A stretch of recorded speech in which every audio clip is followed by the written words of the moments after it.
everybody, and welcome to another adventure in history. Hope you're having a good one. Welcome in. Happy Thursday. Lots of people already in the room. Let me give everybody the hello. What's up, Nix? How's it going? Hope you're having a good one. Figment, good to see you. Glad that you're in. I was actually thinking today, I was like, I wonder what Figment is up to. Good to see you. Vipers, what's up? Foggage, how's it going? Who else is here? Vipers, what's up? Tuna, everybody throwing stuff at the photos challenge. What was America called before it was America? Was it called Constantinople too? No, America was called various things prior to it being called America. And none of it was Constantinople. What's up, Caldio? Good to see you. Welcome in. Hey. Moose is decidedly not here, so I will not say hello to Moose. I'll just conveniently ignore the moose in the room. All right, so how's it going, everybody? Welcome. My name is Shane. I am a college teacher. I teach history and sociology.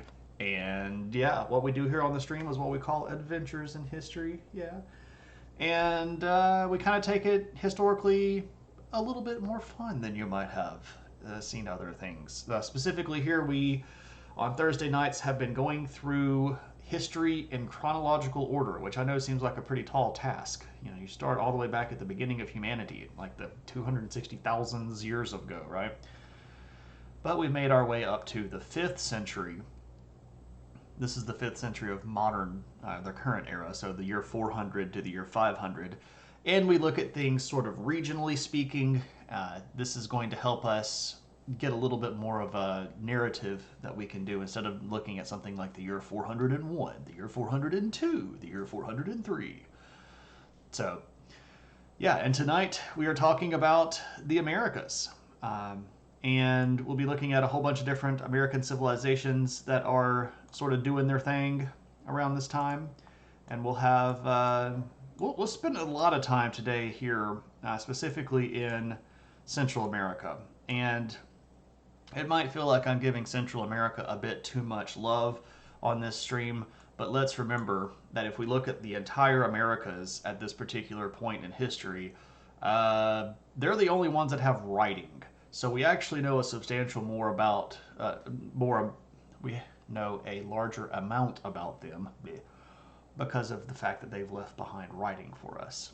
So, I'm pretty sure America was previously called India or Indiana, one of the two, right? I thought that was the dog's name. America was called imaginary because the earth is and was flat. Oh, tuna. Let's not go there. Nix, I did not eat corned beef and cabbage today, but I would love some corned beef and cabbage. I do love corned beef and cabbage. Most of what America considers St. Patrick's Day tradition is really just American tradition. Most of the stuff that we think is like, oh, this is what the Irish do, they really don't do much of that. You didn't know you were a member of the Global Flat Earth Society? You see, hey, we have members around the globe, right? You see mounds in the future. This might freak you out, and this might surprise everybody in the room if you've been around. I do not have a single photo of a mound tonight. Yeah.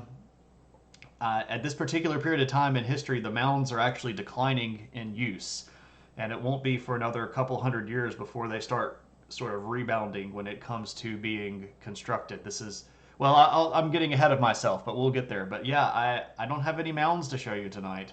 I know those of you that were sort of hanging around hoping to see my mounds or might be upset, but hang around a little bit longer, and if you really want to, I might go dig up some photos of some mounds to show you. Central America has some great stuff like writing. It is really amazing how much more we can know about a group of people when they have writing than we don't. Then this is not to say that we don't know a substantial amount about the way that the people in the rest of the parts of the Americas lived at this time, but like if we're just being real honest, there's only so much you can get from examining material culture, right? And if we don't have the the written language to give us the symbolic side of that and the historical side of that. It's really just us making really logical guesses, or sometimes really illogical guesses, unfortunately. Here there be monsters, indeed. The ancient Panama Canal allowed ancient explorers the ability to cross to the Atlantic to the Pacific without going around South America. Uh, the canal is almost 100 years old now. It's getting pretty close. Or, I can't remember exactly. Okay, so there's a difference between when they started it and when they finished it. 1914 is when they finished. So it's over 100 years old now. Gosh, I lost my track of time. Completely forgot St. Patty's Day was today. You didn't even work green. Figure it, it's fine. Nobody really cares. For St. Patrick's Day in Ireland is tradition to judge the rest of the world. Oh, look at all of them. They're out there going crazy.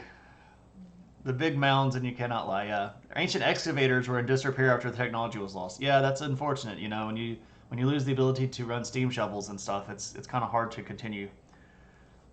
It's hard to figure out what a culture.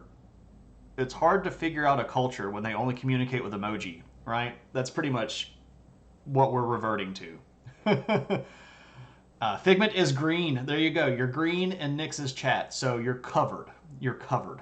I've got a little bit of green on today. I've got a little Grogu on my shirt, so a little Star Wars nerdy green for everybody, in case you're wondering. Just cause, you know.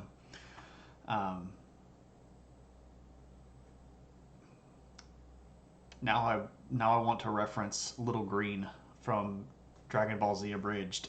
My name's Dende. Okay, cool. We're gonna call you Little Green. If you've never seen Dragon Ball Z Abridged, you should watch it because it's hilarious. You did fairly well, but instead of judging the world, you were judging students' excuses. Oh man, today must have been a day for judging students' excuses. I will not go into specifics, but I did a lot of that today. All right, so yeah, let's talk the Americas. And as always, please do feel free to ask questions. Tangents are welcome. If you got some goofy thing, that's not Grogu, that's Michael D. Higgins. Oh, alas. All right, so we are going to start off here in south central Mexico. And we're going to once again be looking at one of our big cities that has grown into an empire. We've talked about them for several streams now, and we've mentioned them in several different phases because they're getting pretty big. It's good old-fashioned Teotihuacan.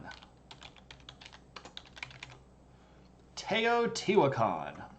Now, Teotihuacan at this particular period of time. So again, this is the 5th century. So this is the year 400 to the year 500 of the current era.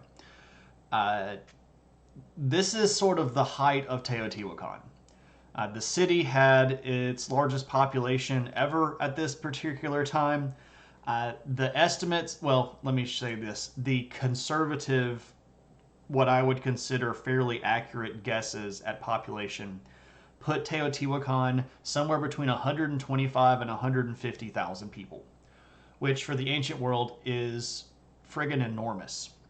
And I say the believable ones. There are some people that even want to say like, oh yeah, it had like 200,000 people or 250,000 people. And usually what those people are doing is including sort of the influence zone and including populations in smaller cities that would have been within basically a day's walk of Teotihuacan and calling it sort of like a metropolitan area. And I mean, I guess I'm okay with that, but the city itself, Teotihuacan, is amazingly big. Teotihuacan sounds like a smoothie peddled by Health Nuts. Oh man, you got to go to my shop and get some of this Teotihuacan, right? I feel you. At this time, though, if it had between 125 and 150,000 people, that would make it the 6th largest city on Earth at the time, contemporarily speaking. So this is something that I feel like we really need to focus here on because so many times when people talk about the culture of the Americas and Native American peoples and civilizations that were in the Americas, uh, everything seems to be after the Europeans show up. And there's not really a lot of love for what we. I mean, and even the period of time gets referred to as pre Columbian, right? So, like, Columbus was the thing that changed the history, and it was in a way. But these people had thousands of years of history, and they had cities that were in the top 10 biggest cities on Earth, right? And this is just not something that gets talked about a lot. And typically, when you might be taking like a Western Civ class in an American college or a European college or somewhere that's based on the Western model, and you don't hear about how big these cities were and how much they had going for them and how big their trade networks were and how organized and sophisticated their government structures were. It's just kind of crazy that we just don't pay attention to this stuff. What's up, KP? Good to see you, man. Can I have a can I have a Teotihuacan with chia seeds added? You're totally into superfoods right now. Yeah.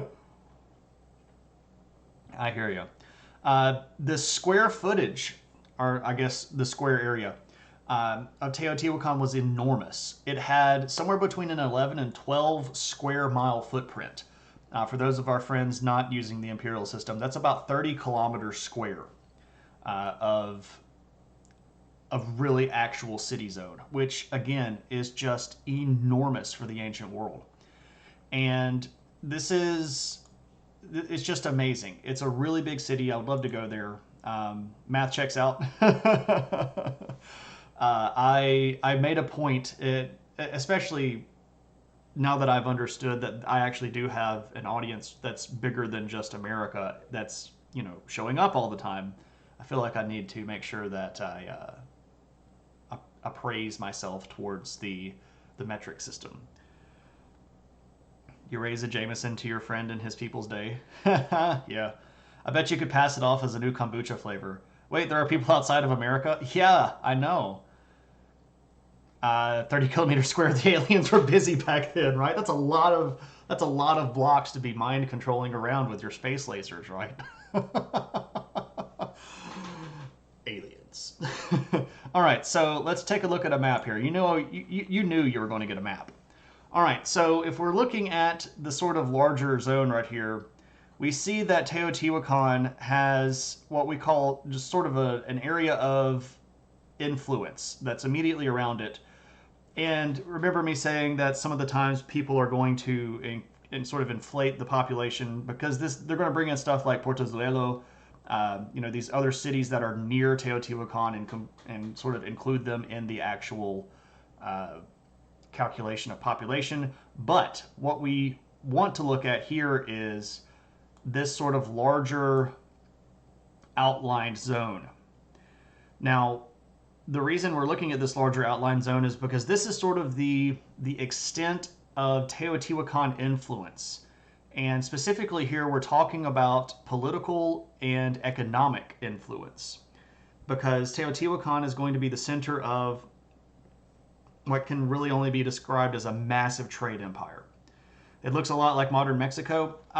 There's a pretty good overlap here. Now, of course, we would be drawing the line of Mexico right about here. We've got Guatemala and we've got El Salvador and parts of Honduras and Nicaragua here.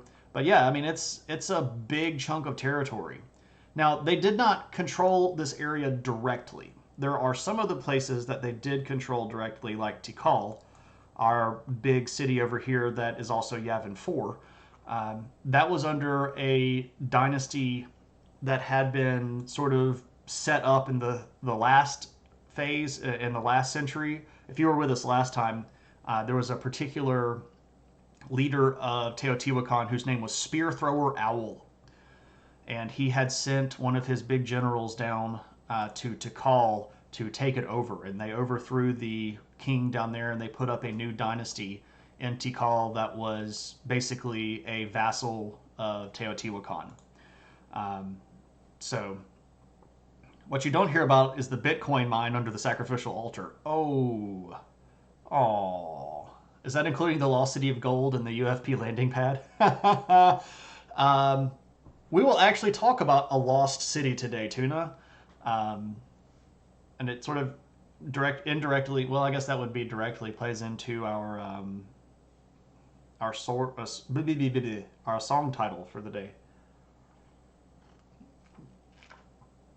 Oh yeah, you got to pay attention to the sacrificial altar, right? Anyway, so it's a big zone that Teotihuacan influences here. Very, very, very big area.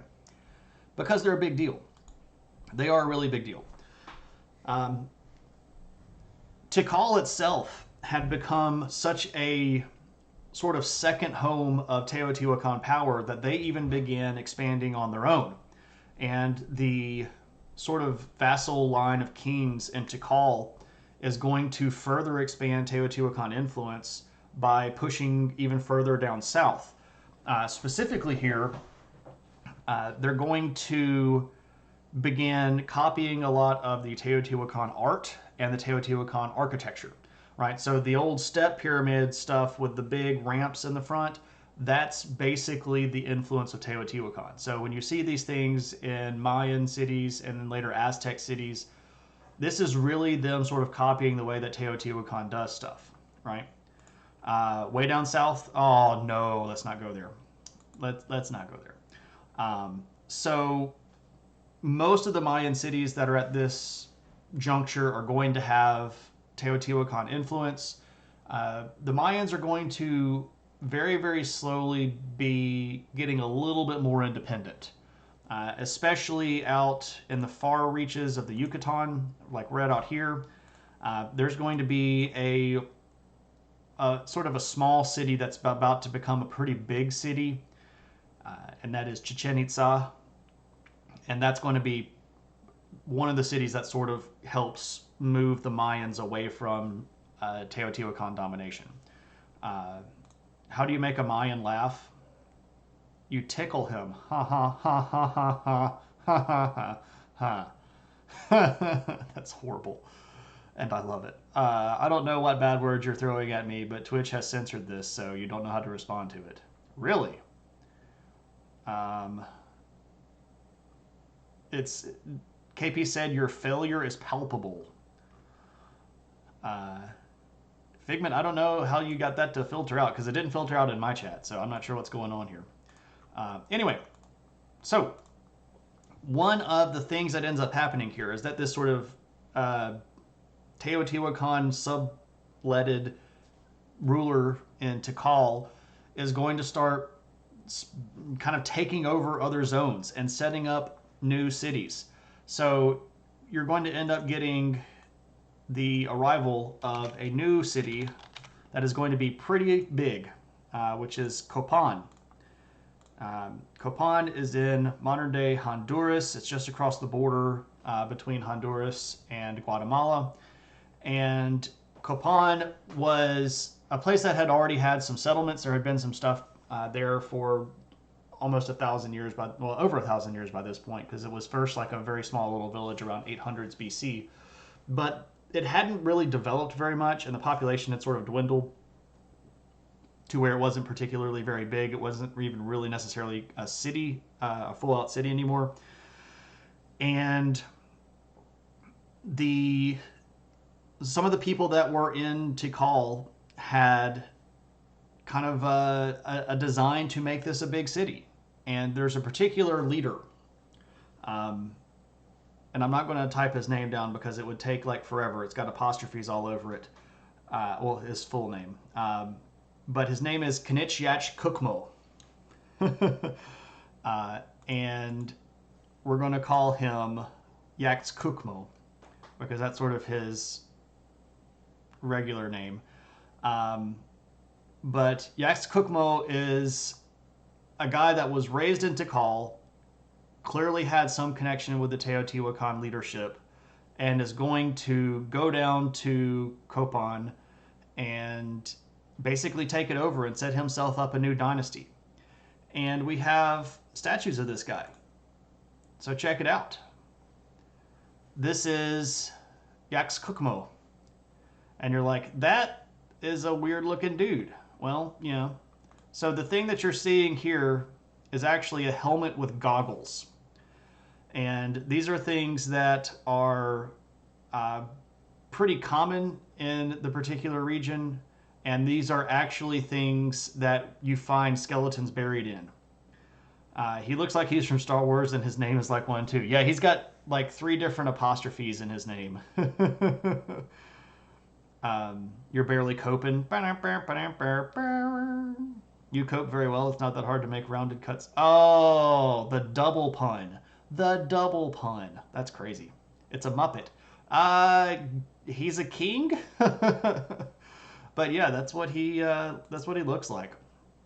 So we're going to get a new dynasty in Copan that is sort of part of this larger Teotihuacan network.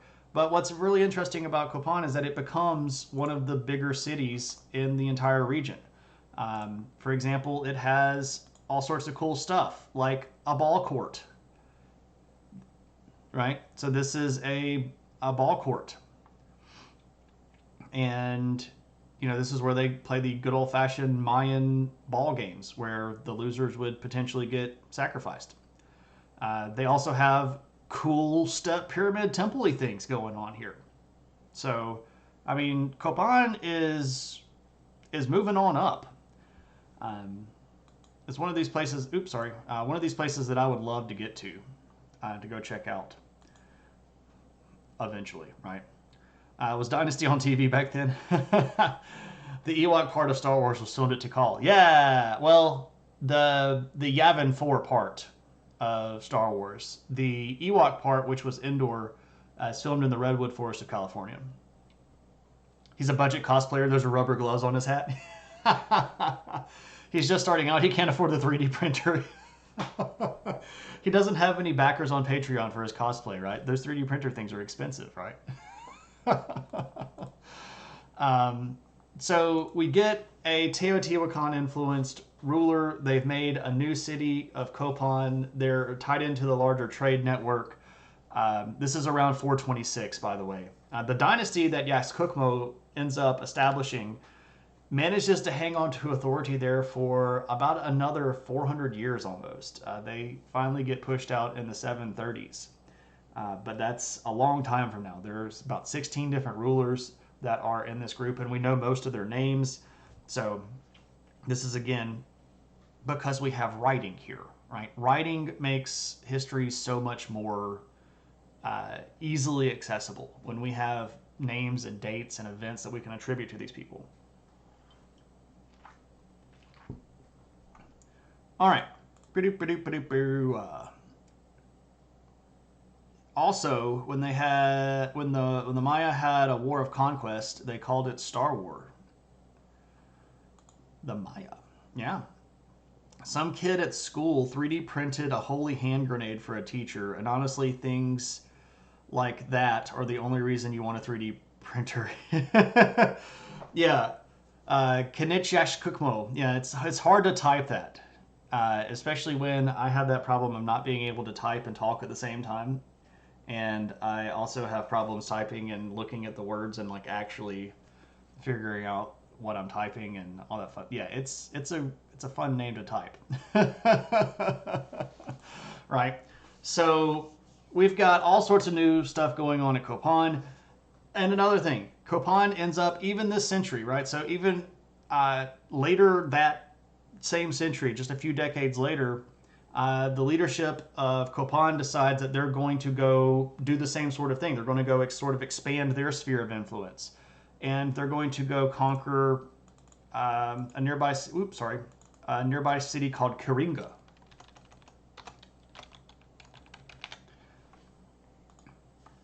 Kiringa. So this was actually a little bit north. The ruins of Kiringa are actually in modern day Guatemala.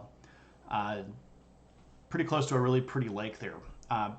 And it's actually going to be sort of ironic. Copan goes to Kiringa and pushes out their leadership and sets up a sort of a kind of little satellite rulership of their own, but it is Kiringa in the 730s that comes back to wipe Copan out, basically.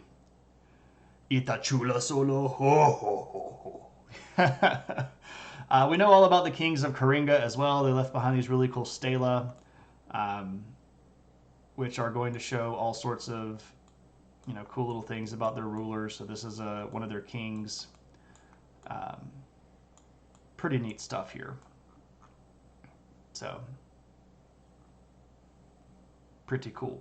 Man, I'd love to go see all this stuff. That hat. Oh yeah, you got the jaguar hat. What a relief. Ba-dum-bum. Man, the puns are just, they're flowing like water tonight. Yeah. So I think this guy's name was actually Jaguar something. By the way, if you're wondering, Connect Shack Cook Mode translates to uh, Great Macaw the First. So macaw here meaning like the bird macaw. Um, I don't necessarily know why he particularly chose the macaw as his name, but that's what it was. So how is Teotihuacan doing all of this stuff, right? Are they are they beating everybody up? Well, clearly they have some form of military, right? They took over Tikal, they took over a whole bunch of other cities, they supplanted rulers in various other little cities around them. So they clearly have some military capacity. But is that really what they sort of run on? Are they a military empire? And it doesn't really seem like that's the case. There are weapons found in people's graves. There are some images of people sort of decked out in warrior gear. But it doesn't necessarily seem like this was a central part of their culture. And there's also a really weird thing about it. You would think that a city that big, if it were sort of militarily minded, would have some level of defensive structure, right? It would have some big ditches or some moats, perhaps. It would have some, watchtowers or even some walls. And Teotihuacan doesn't have any of that. It doesn't have walls or anything that would really qualify as some sort of organized defensive structure. So this kind of blows people's minds. Like how did they keep all of this stuff together? And the sort of prevailing theory here is that they're really just making a whole bunch of money off of trade, and people are buying into this idea that if we sort of hook up with the Teotihuacan network, we're all going to be fabulously wealthy. And the promise of wealth is what keeps people from attacking Teotihuacan. Now, it's also fair to note that Teotihuacan had a gigantic population and a very strong central government, which by itself was certainly a deterrent. If you're a smaller city in the region, you might have, 10,000 people total, which means that you're probably only going to be able to put together an army if you use every single available male that's, army fighting age of maybe 3,000, right? You're not even going to be able to outnumber the old people and children in Teotihuacan with 3,000 soldiers, right? So maybe just the sheer size of Teotihuacan was so impressive that nobody thought, hey, we can go take that out, right? Great son, first Quetzal Macaw. So his name is closer to two consonants. Oh, he knows everything. Yeah. Vipers, are you fact checking me? That would be great. I would actually appreciate that. He knows because, like the bird, he's always watching from above. I thought birds weren't real. I thought they were all government drones. You wonder how all of these different cultures landed on their patterns. I mean, it's a development over time. Specific artistic motifs are going to be things that develop first on things like pottery. And there's a fair amount of suggestion to even suggest that even before pottery, some of these designs were in baskets, right? So they were weaved into baskets. It's a little bit harder to establish that conclusively, especially in places like Central America, because of the fact that the environment down there is so humid that things like baskets don't survive very well. The number of articles of clothing or perishable substances that we get out of Central American archaeological sites is pretty low. If it ended up in the dirt there, it probably rotted and is not around anymore. So we can't necessarily tell too much about whether or not the pottery is going to influence the basketry. I'm sorry, the other way around, the basketry is going to influence the pottery. But there's a fair amount of suspicion that that's the case because we do have examples of that happening in other different cultures of the world. You know, places like the Southwest of America. We'll actually talk about them in just a bit. The way that we date a lot of those cultures is by the developments in basketry. So that's probably where some of it starts, and then that transitions to pottery decoration and clothing decoration, where you see these same sorts of motifs show up, and then it just starts, you know, their artistic style, how they view the world. And some of the South American artistic styles are really well developed. One of the things that's pretty big in Teotihuacan is lime, the mineral lime. It's one of their big exports, and one of the things that people did with that was make plaster so that they could plaster over walls and paint on these walls. And there are some amazingly decorated paintings from this period of time that are they're breathtakingly beautiful. And they had developed this thing mostly on their own. They didn't, of course, have any outside contact with people that were doing really other broad scale things like this in most cases. You know, like what I'm trying to say here is, you know, when the Renaissance happens in Europe, they're pulling stuff from different continents to create their, you know, artistic motif. But the people that are living in Central America pretty much are coming up with this themselves. That's just the way that they sort of do things. That's a great question. Um, a lot of this would be influenced by the flora and fauna. One of the common themes that you see in all of these Central American uh, artistic movements is animal patterns, animal themes, and floral things. They're going to wear animal skins. This is going to show up very frequently in their art and in their statuary and stuff like that. So that's a good connection. Want to hook up seems to have meant something a lot different back then than today. I think I may have lost the context for that. Hey, Lumpy, what's up? Good to see you, my friend. We are in the 5th century, so this is the year 400 to the year 500. So Tikal took over Copan and reestablished it as a city in the 420s, about 426. And then Copan is going to extend northward and take over Coringa in the later 480s or so. No, I'm not talking about Mike. You're looking for a 3D model of that guy. He made a great print, but found a British museum article with a bunch of aliases. Cool. Yeah, Mike is real. There are spider motifs on certain North American native baskets. Yes, yes, yes. Indeed. So basket weaving was a legitimate career path back in the day. Yes, it was. It'll take years for a chance to peek at moche pottery. It'll take years for me to get over it. We will mention the moche again. We won't show any of their pottery today. We'll just show some of the big things that they built. I bet the Aztec Maya patterns are at least a little bit influenced by ayahuasca. So ayahuasca is mostly going to be a South American thing that does get some traction in Central America, but that's a little bit later on. Most of that stuff is going on in like rainforest parts of South America. I don't know how much influence ayahuasca would have had on Aztec or Maya art. I can't say zero, but I would think that probably not very much. Also, hey, Acryonics, good to see you. Welcome, welcome. Nintendo, I don't know if I said hello to you, but hello. Good to see you. I'm trying to make sure that I greeted everyone. I think I got everybody.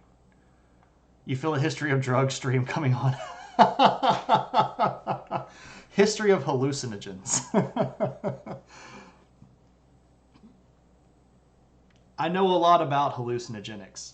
I'm actually really fascinated by hallucinogenics. especially their use in ancient world stuff. Um, I don't particularly personally partake in drugs. If you're being responsible and you're not hurting anybody, I don't really care if you do. But if I were to do drugs, hypothetically speaking, and I don't, but if I were to, one of the things that I have really considered is trying to recreate some of the historic experiences around hallucinogens. So that would be an interesting thing to talk about. How did the local population fare against natural threats like infections and parasites? That's a great question. So a lot of the stuff that they're running into, especially things like mosquito-borne parasites and infections, they're going to have some level of natural immunity to, just because of the overwhelming, um, exposure that they have to this stuff. But they are not without big sort of pandemic type events. We have historical records of sicknesses going around, and everybody loves to try to diagnose the past, right? What did these people really have?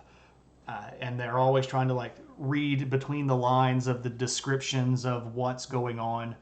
But what it seems like is most common are things that would sort of be gastrointestinal things, like dysentery, or uh, there's some suggestion that things like diphtheria went around in some of the bigger cities.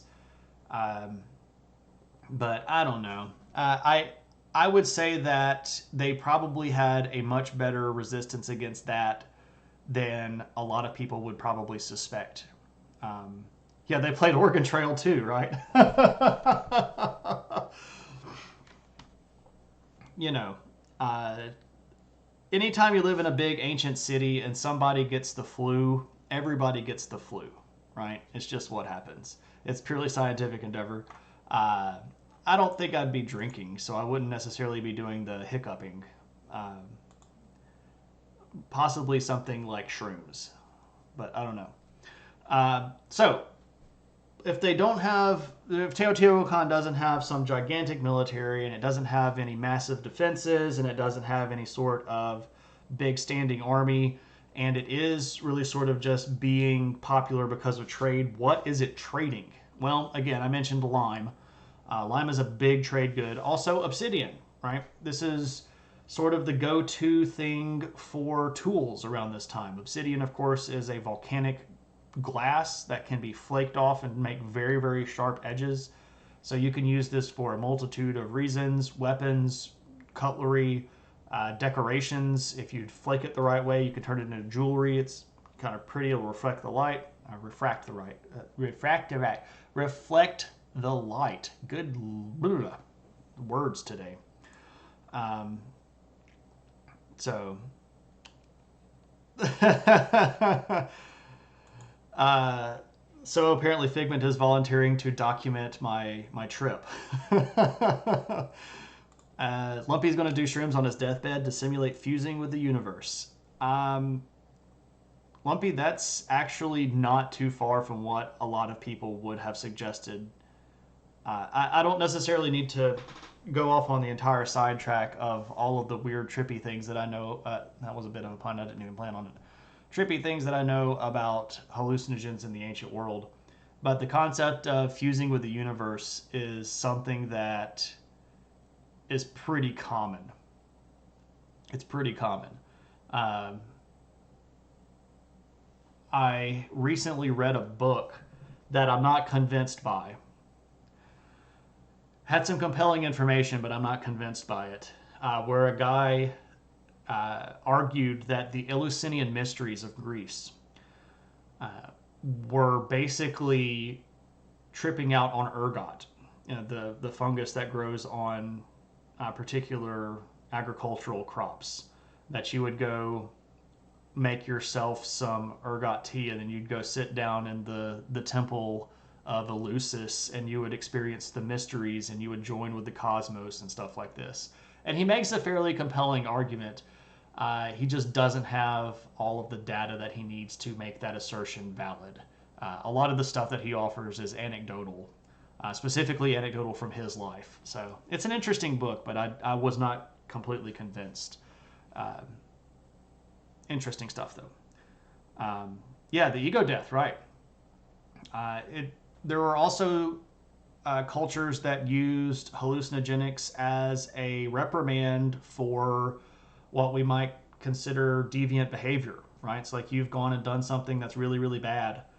And for you to sort of get back in good with the tribe, you have to go, go out and sort of have an experience where you sort of reconnect with the universe and you understand that what you did was wrong, and then you come back and you show repentance after your trip, and your people then basically judge whether or not you understand what you did was deviant, and at that point they decide whether or not you get to rejoin the community. Um, Becca and I are concerned about a YouTube channel arguing everyone do shrooms to dissolve the ego and be more compassionate and whatnot. The problem is they also suggest minors should do it. Yeah, you got to be careful with hallucinogenic chemicals and developing minds. Uh, the brain continues to develop all the way until your early 20s. And if you are not careful, you can literally create damaging effects on a mind if you start throwing lots of chemicals at it, even if those chemicals are natural, right? So if you're going to go give somebody a crazy high dose of like THC or something like that, or DMT. Well, I mean, stuff that your brain produces naturally, right? Your brain makes DMT naturally. It's just in very, very, very, very, very small amounts, right? And this is sort of the active substance in a lot of hallucinogens. And if you're going to find somebody that's like 15 or 16 or even younger, like throw all of that stuff in their brain at unnatural levels, even if it's a natural substance, it's still going to have really deleterious effects on them. And it could even mess them up after one exposure. Not just like, even multiple exposures. So, what's up, late bloomer? Good to see you. How's it going? Preaching to the choir. I hope not. My body produces poo naturally too, but you won't be consuming that. That's a fair point, Foggage. That's a fair point. I have, at one point, I know for a fact, consumed at least part of some other person's poo when I was in Jordan. But that's an Adventure Hat story, so if you want to hear that one. Natural means nothing. Lots of chemicals are derived from plants. Sure. But what I meant when I said natural were naturally occurring within the body. There are certain things that can produce a pretty powerful trip that our brains already naturally produce, right? I'll bite on that story. Is that a pun? The channel is after school. They started with excerpts from various philosophers, but they showed their hands more and more this year, and it's dubious. Oh, Lumpy, that's scary. All right, ladies and gents, we have summoned the Adventure Hats. All right, so this is the Adventure Hat. I wear this when I go into the field because I am incredibly pale and I almost always buzz my hair and I get really bad sunburn on my head. So I wear the Adventure Hat, which keeps me in the shade. If that was not intentionally a pun, that was a great pun because this is a story about poo and eating it. So I bring this with me when I go traveling. This has been to 3 different continents and 10 different countries, and it's an amazing thing. So there's an option in the chat to summon the Adventure Hat, and I'll tell a little story about something that I've done when I've been abroad. And when I show photos of things that I've seen with my own eyes, I get to wear the Adventure Hat. So things I remember, this story happening live. Yeah, Figment was literally on the front lines of this story happening. So Figment, feel free to add your particular anecdotes of what's going on here. I and a group of students and another one of my colleagues were taking a trip to Jordan. Jordan. And up here in the north of Jordan, there's a city called Jerash, ancient Gerasa. Ancient Gerasa was one of the Decapolis. There was a collection of 10 very, very large cities here in what is the Jordan River Valley, especially on the Syrian side, that were in a loose trade alliance that then formed subsequent treaties with the Roman Empire. Most of the Decapolis was eventually taken over by the Roman Empire, including cities like Abila and Jerash and ancient Philadelphia, which is the modern day capital of Amman. Modern day capital of Jordan, the name of the city that is the capital of Jordan is Amman. Anyway, I'm getting sidetracked in my own sidetrack. So we were hanging around up here in Jerash, and we were staying at this really shady hotel that I knew was bad news almost immediately upon walking into it, because as soon as I got in my room, everything in the room was slightly damp. Like the towels were slightly damp, and the bed sheets were slightly damp, and the pillows and the pillowcases were all slightly damp, and I just knew like something is up. So we had been warned prior to getting over to Jordan that we needed to be very careful about what we ate, specifically raw vegetables. So Jordan here, you note, it's not particularly what we might call a lush and vibrant green place. Now, they do have agricultural stuff going on. Sneeze.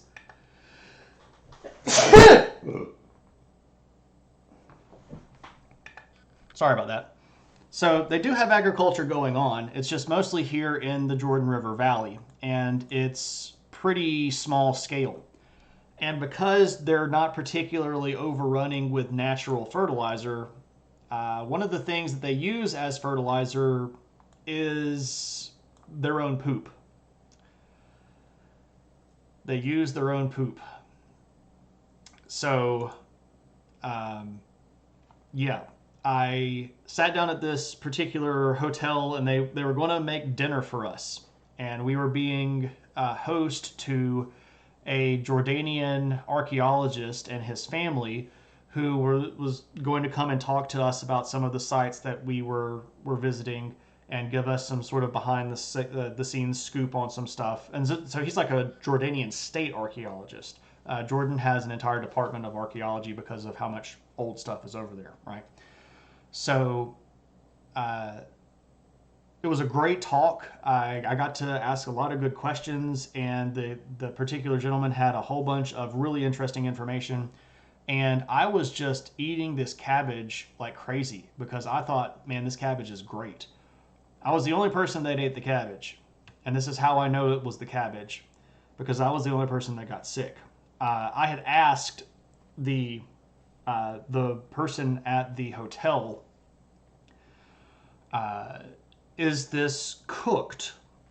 And apparently, because of loss of translation and my Arabic being bad and his English being bad, apparently what he heard me say was like, did you prepare this? Because he said yes, and I just kept eating it thinking, oh, this is cooked. It was not cooked. It was raw cabbage. And within about 2 days, it wasn't even 2 days, it was about a day. I had the worst bacterial infection in my intestines that I've ever had in my life. It was horrible. I could not hold water down. I was drinking water, and 5 to 10 minutes later, I was passing water. It was just going like literally straight through, just. And it was bad. Luckily, I had prepared myself for this, and I had anti-diarrheal medicine. And the thing is, it was so bad that wasn't even stopping it. I had a really bad bacterial infection in my stomach. And I can't remember what the particular bacteria was anymore. I've got it written down somewhere. But the particular bacteria, I do remember this, because I got back home, and of course I had to go to the doctor because I was massively dehydrated. I had lost about 20 pounds in the span of, but because again, we're still on the trip. We still had 4 more days of the trip in the middle of the Jordanian desert, and I was driving one of the vehicles, right? So it's in the desert, and it's very hot, and I'm sweating already, and I can't keep water in me, so I'm like shedding weight like crazy. But I got back home, and I went to the doctor, and he didn't even want to let me out of the room. He wanted to immediately admit me to the hospital and put me on fluids to kind of get me back up, because the crazy thing was I was supposed to turn around about 4 days after I got back from Jordan and go to South Korea. that didn't happen. I missed out on South Korea. But anyway, uh, the particular type of bacterial infection that I had was one that I had to go back about 6 months later and get tested for because it's one that could cause Guillain-Barré syndrome. And I didn't get it, so I got lucky there. Uh, but it was bad. And the antibiotics that they gave me to um, sort of clear that out were basically full spectrum antibiotics. And if you don't know what a full spectrum antibiotic is, it's literally designed to kill everything inside of you. Like even all of the good bacteria. It's literally like a nuclear bomb for all of your natural flora and fauna. And that wiped me out. So even when I got over the bacterial infection, I was still having really bad problems holding stuff down because I had no natural flora and fauna inside of me. So there you go. There's an adventure hat story for you. Foggage, I hope it was everything that you thought it could be.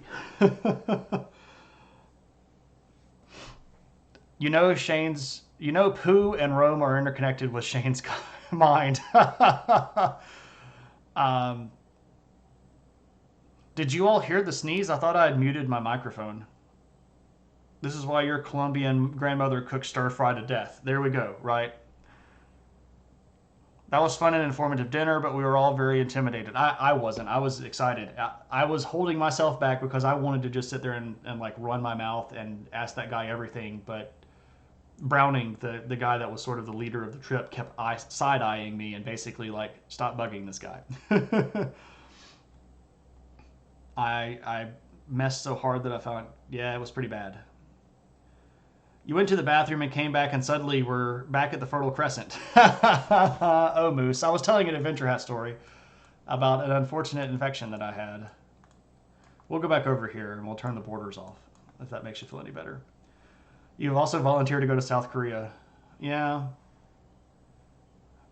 Yeah, that's sort of like reintroduces the good flora and fauna back into you.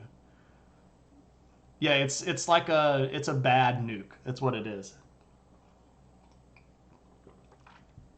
Yeah, about lunch the next day, I did not mute it. Oh man, I thought I.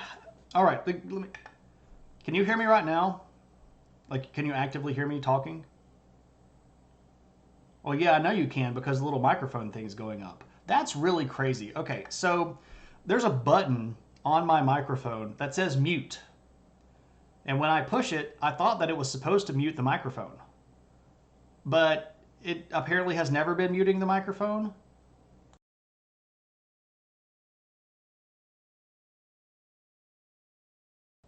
What about that? Was that actually muting it?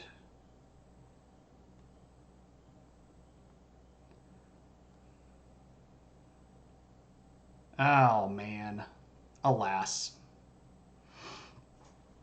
Okay, so this is some weird OBS gibberish. I apologize for sneezing really, really loud in the microphone. I did not mean to sneeze in the microphone. I had turned the microphone on mute, and I had assumed that would actually mute the microphone. I'll just do it inside OBS. I've been cutting cutting the cheese. No, no. What's up, Infernal? Good to see you. Say something terrible. No, it usually mutes. All right, thanks, Fid. I appreciate that. Also, hey, how's it going? And hey, Infernal, good to see you. Okay, where are we? Teotihuacan. Big trade, lots of trade. They're trading lime, they're trading obsidian. They also have cotton, and they also have pottery.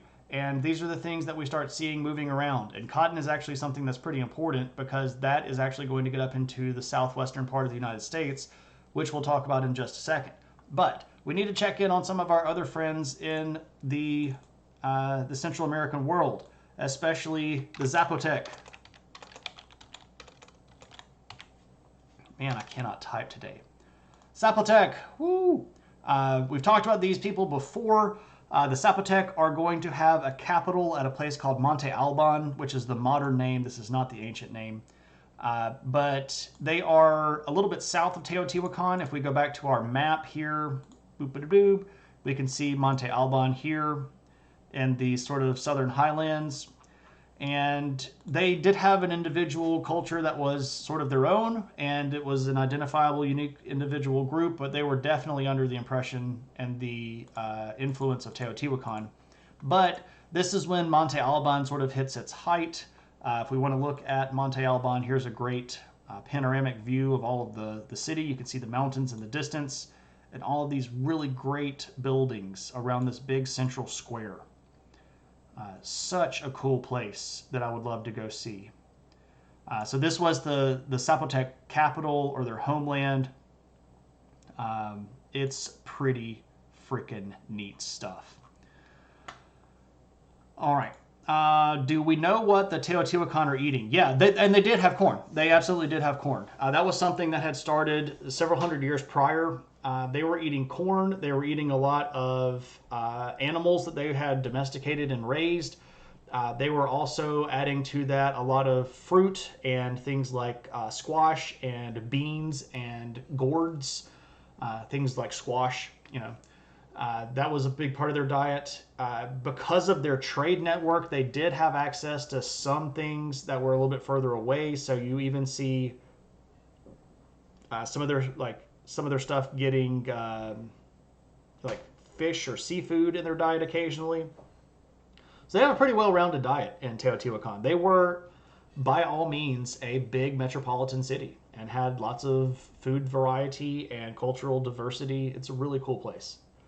Yeah, corn is pretty early in Central America. That goes all the way back to when one of the very first cultures started doing agriculture, way back with the Olmec, and they're in the even in like the BC period. They ate horse, cheeseburger, triple soy latte. Oh man, horse. I've never had horse, but I've been to places that have served horse and never got any. I should have eaten some just to say that I've had it, but it's not something that people forbid everywhere. It's just not something that we eat here in America. For the same reason we don't eat dogs.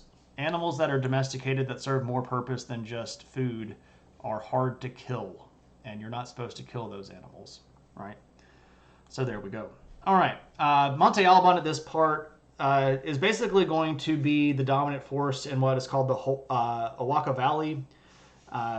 The population of the city itself was somewhere around 20,000 people. So, I mean, this is a big city itself. Of course, it's not as big as Teotihuacan. Teotihuacan's over 100,000 people bigger than Monte Alban. But for a Central American city at this time, it's still in the top tier. It's got a lot of trade. It's got a lot of influence over the region. So it's a pretty cool place. We've talked about them before.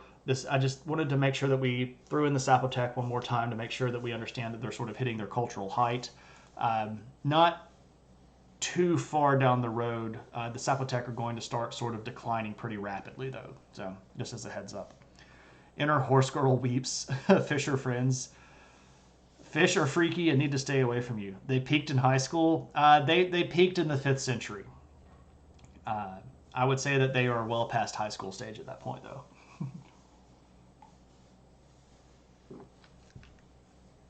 Yeah, those Europeans brought horses with them. All right, so let us take a little trip over to the Eastern Americas and see what's going on over here in what we call the Woodland period, specifically the Middle Woodland period. Well, let me put that on 2 lines. Middle Woodland period. So if you have been with us before, when we've been talking about Native American groups, you will hopefully remember the Hopewell people. All right, so the Hopewell culture started mostly right around here, the Ohio River Valley in the east, but at the end of this century that we're talking about, the Hopewell culture itself is basically going to kind of diffuse. It doesn't necessarily completely go away, but what we see is a lot of other cultures that are in the region began to expand and take on more of things that have Hopewell-like elements. So if you look at all of these cultures that are popping up here in the Eastern Woodlands region, a lot of these people are going to have some sort of cultural impact from the Ohio Hopewell. Now, the stuff that's going on down here, especially in uh, what is today Oklahoma and Arkansas and Texas and Louisiana, this little pocket right here is somewhat separated from the larger Hopewell culture, and this little pocket over here is somewhat separated from the larger Hopewell culture. And this group and this group are also somewhat separated from each other. But if we look at what's going on here in sort of the larger Midwestern and Northeastern region, all of these river systems that were connected together, you can see if we zoom in just a little bit here, how many of these rivers just penetrate all of these areas and they get all the way over into these different regions. If we'll remember the Hopewell, or if you weren't with us last time, or one of the times that we've talked about the Hopewell, the rivers were their trade highways. And the Hopewell culture had managed to influence all of these big regions, and they're going to sort of diffuse, and they're going to end up looking a little bit more unique. Fog Edge, I know what you're doing, but I'm not from Ohio, so I don't feel like I can add the IO for you. Strangely enough, these areas are still separated from the main culture in America. Unfortunately, yeah, because of none of these cultures specifically are even going to be around long enough for the Europeans to show up. All of the cultures that we're looking at now are in the Middle Woodlands period, which ends right about 500, and there's a transition from the Middle Woodlands period to what we call the Late Woodlands period, and this is mostly going to be designated by a pretty significant change in material culture. The early and middle woodlands period people are mostly going to be using things like spears for weapons, spears with the use of the atlatl. If you remember the atlatl, it's sort of that lever thing that you use to throw a spear a lot faster and further. That's going to give way to the bow and arrow. You're also going to start seeing the use of more seasonal agriculture. So when I say seasonal agriculture, what I mean here, I don't mean sedentary agriculture. So these aren't people that are living completely off of crops that they're growing and they're staying in one spot. Seasonal agriculture or semi-nomadic agriculture is mostly when you tend crops of certain plants in certain areas, and during different parts of the year you sort of just like move back through this area, and because you have set up this area over here, like you maybe have cleared this field out and you've planted some squash there, and you sort of just abandon it, and then you go to the next region in your circle of semi-nomadism, and when you come back the next year there's squash there, right? So this is not the full portion of their diet, it is a planned supplement to their diet. They're still going to be doing a lot of hunting and gathering, but because they have begun to alter their diet with things like this sort of seasonal agriculture, they're going to be able to be much more stable in their route.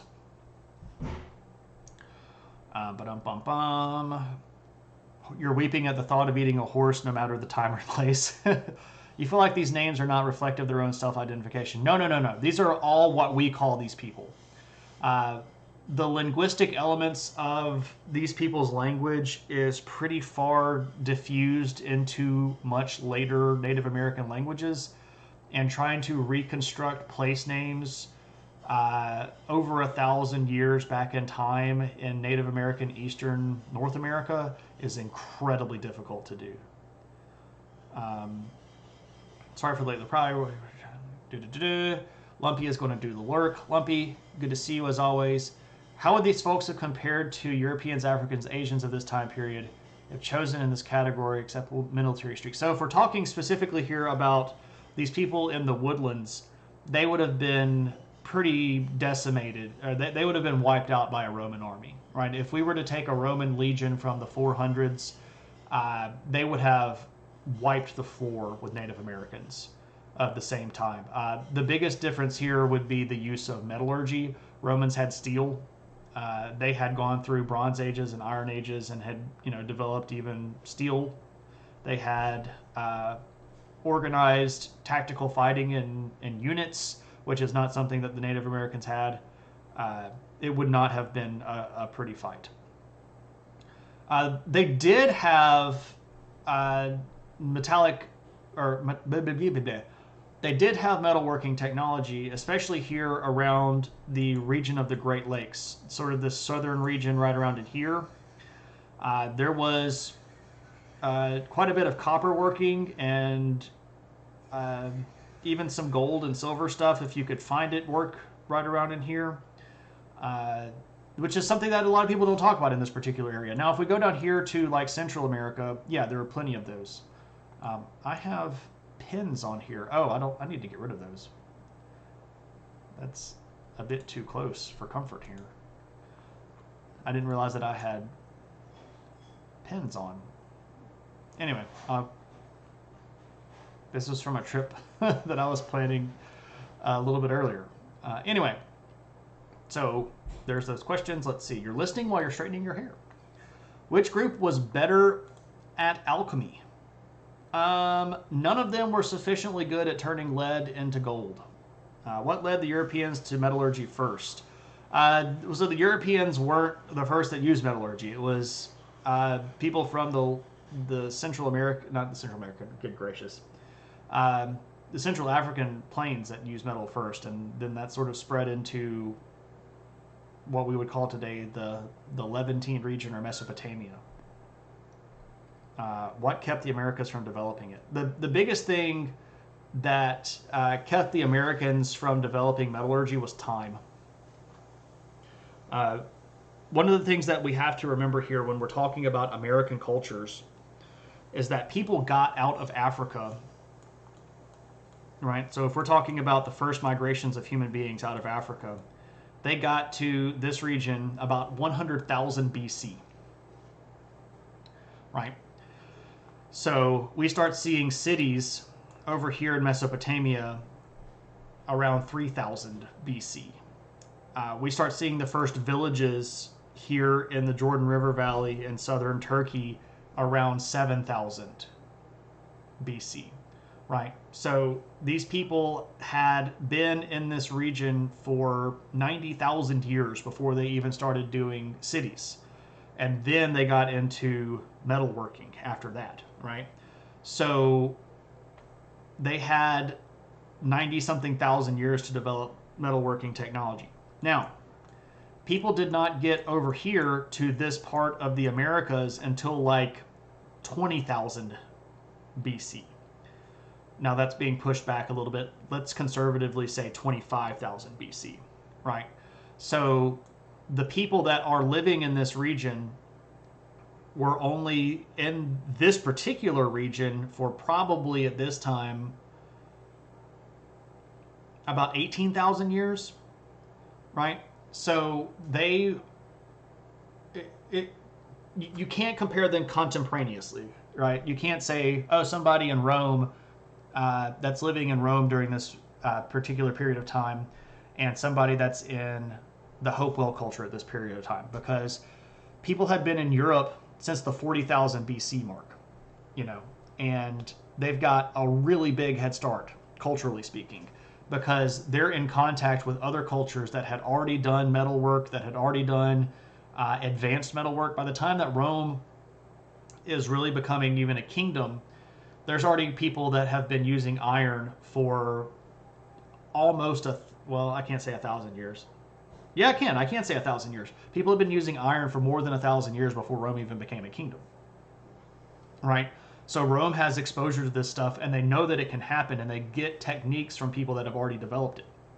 These cultures that are developing over in the Americas have no contact with anybody that does that. They're developing all of this stuff from scratch, and they're doing it somewhere, between 20 and 80,000 years later. So to get a decent comparison of how these things are working, what you have to do is take the timeline of when one of these cultures developed it and use that as a starting point, and then take the timeline of when another culture developed it and use that as the starting point, and then you can compare them. But they're going to be two different dates, right? So if you want to look at the first city in the ancient world to pass 100,000 population, you're going to be looking at somewhere over here in Mesopotamia, probably around the 2600 mark BC. So people had been there for, let me see what I'm, about over here, 80,000 or so. Uh, they had been over there about 77,000 years before they made a city that crossed 100,000 population. If we look at Central America, these people had only been in Central America for probably 24, maybe 16,000 years before they developed a city that was bigger than 100,000 people. So if we're using an actual comparative timeline, the people in Central America are developing at a faster rate.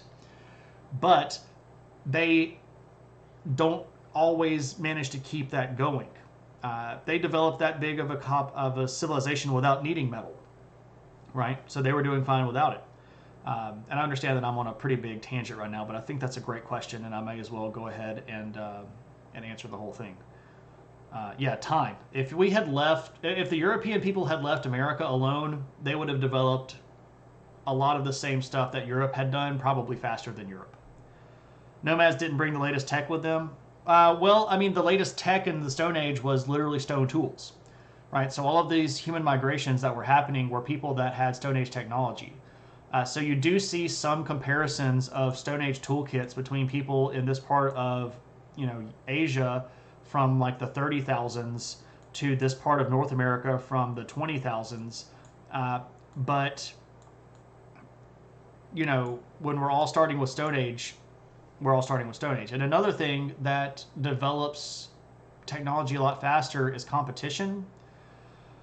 So the population density of the old world, basically anywhere you went, was enormously higher than it was in the new world. When we get over here, the population that gets down into America was small. It was really, really small. There was also not a constant flow of migration from Asia to America to continue to populate the North American and South American continents. There were really two big waves that came through, and that was it. So all of the Native Americans in this entire region are the descendants of two waves that were fairly small, one about 25 or so thousand and one about 18 or so thousand years ago. And because of that sparse population, natural resources in this region were amazingly plentiful, right? So if you're not having to work very hard to get your food because the population is so small, you don't necessarily have to innovate very much, right? You may have heard the phrase necessity is the mother of invention, but if your necessity is just, I can wake up and I'm guaranteed to find some food tomorrow, you don't need metal weapons, right? You don't need metallurgy to fight off the other people to make sure that you get your access to natural resources, because the natural resources are just so abundant.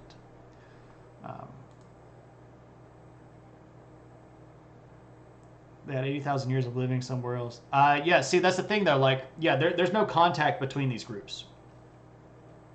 It's crazy how, if you look at timescales, we basically spent all the time accomplishing nothing, and then we went from huts to landing on the moon in a snap. It really is. But the big thing that accelerates that is writing. When you can pass down accumulated knowledge to the next generation without the next generation having to know you, that's like putting civilization in a microwave. Yeah. Absolutely. So I'm cool. I know that was sort of a long diversion, but I think that was a good diversion, and I think that was a good thing to talk about. And if you've been around the stream, you've probably heard me say a lot of that before. And at one point, I even made some people sort of mad in the chat one time because I said that in certain circumstances, Native American people were developing faster than European people, and that just made some people very, very angry. All right, so we're at the end of the Middle Woodlands period. We're changing from using a spear to using bow and arrow. We're seeing more seasonal agriculture. We're also seeing population dispersal, right? So the Hopewell culture had been fairly concentrated around the Ohio River Valley and along the river. It sort of spread out down the rivers of the Ohio and then moves over to the Mississippi and gets onto the Missouri and all that stuff. But their population was growing because of their success, so we start seeing them diffuse. They're going into what we would call the heartlands. They're going into the areas that are further away from the waterways.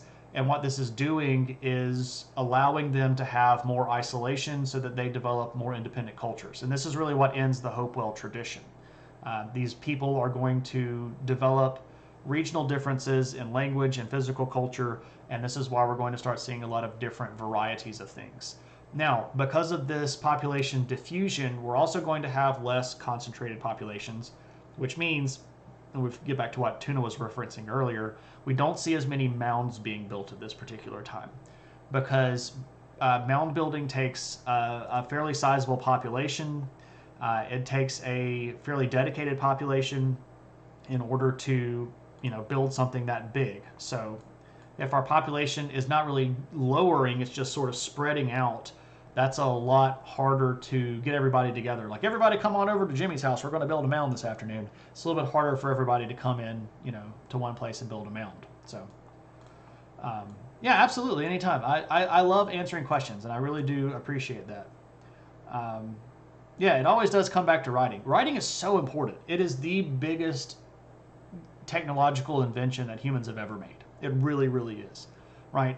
And in a way, if we think about it, without writing, we wouldn't have the internet right now, because the computer that we're using to watch this, or the phone that you're using, which is really just a computer, it works on code, and code is a language, right? If there weren't writing to represent those commands, and there weren't things to tell the computer to do certain things, there would be no computer, right? If you want everybody to build a mound, just order a pizza, right? Everybody come over to my place. I'm going to have pizza. We're going to build a mound. I'm just going to keep buying pizza every summer for the next 50 years or so. If you offer them pizza, they will come. Right? All right, everybody. Let's move over a little bit to the southwest. And I want to maybe introduce you to a term here.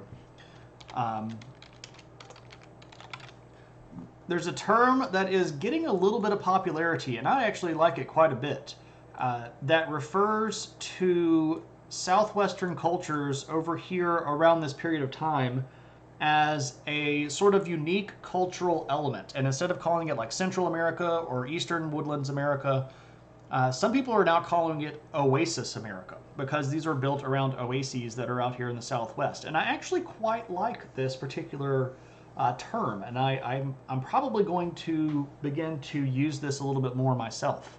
But going on down here in the Southwest, if you were with us on the last time we checked in with America, you'll know that we introduced several people groups, and it's time to check in and see what's going on with them. Specifically, our big groups right here.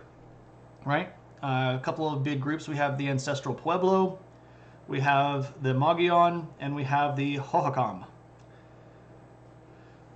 Oh, goodness. I did not expect the Wonderwall reference, but I appreciate the Wonderwall reference. For the moment, please do ignore these big centers of population, because these big cities that exist right now on this map are not in existence at our time. All three of these groups are still in what we would call particularly the kind of the new emergent phase, especially the Ancestral Pueblo. Now, the Mogollon and the Hohokam have been around for a little bit longer, and if anything, they're a little bit further ahead than the Ancestral Pueblo. Ancestral Pueblo they're not going to start building the big things that we call pueblos that you might be familiar with, like the cliffside dwellings, until like the 1400s. The Mogollon are going to be a little bit ahead of that. The Hohokam at this point is probably doing the biggest large-scale building. But let's talk about these just a little bit. All right, so we've got this particular period of time in America in the Southwest, and I referenced this earlier. We refer to these periods of time in the Southwest in Oasis America as different phases of basket making. So this is the basket maker phase, basket maker 2 phase to be specific here. The baskets tended to be more frequent than pottery, and they're really varied, and there's a lot of diversity amongst the particular things that they're making baskets for. There are lots of different types of baskets and stuff. And because this is the Southwest, this also means that we're actually going to be able to get a lot more of these in specific. Now, one of the things that I had hoped to do prior to coming on stream and I utterly forgot to do it, was look for some baskets. And I forgot to do that. So what I'm doing right now is very quickly clicking through my collection of Native American basketry, hoping that I might be able to find something from this particular period of time. And I'm almost certainly not going to find anything from that time, but what I might be able to find is something that is in that style. For those of you that do not know, I take a lot of pictures. Basically, every time I go to a museum, I take a bajillion pictures. The Hopi are still a little bit too... that's about as close as I'm probably going to be able to get, though. So I can show you this. If we go over here. Oop, this break screen. I'm Spartacus! I'm Spartacus! I'm Spartacus! I'm Spartacus! I'm Spartacus! I'm Spartacus! I'm Spartacus! JMR, thanks, man. Many thanks. Much appreciated. Hope you're having a good one. Have a birthday pizza party. Got to move and need help pizza party. Had too much to drink yesterday pizza party. Married pizza. Tired from work but have kids to feed pizza. Has the Southwest greatest development come yet? The Southwestern egg roll. Yes, we all know that from Chili's. Never know when you're going to need a non-copyrighted picture. Exactly. So this thing that we're looking at right here is from the region. It's from a culture that hasn't shown up yet, but this is a Hopi wedding platter. So this would have been a wedding gift, ironically mentioning weddings. These are little decorative dice things over here, actually, but you can see here that pretty neat, very intricate, lots of weaving going on. And you can't see this, but I'm wearing the adventure hat because I'm showing a photo that I've seen. But anyway, so I had hoped to sit down here and come up with pictures that were better and easier to show, and then I just completely didn't because I'm a bad person and I didn't pay attention. Anyway, I've got about 120 pictures of of baskets. Lots of weaving going on. Yeah.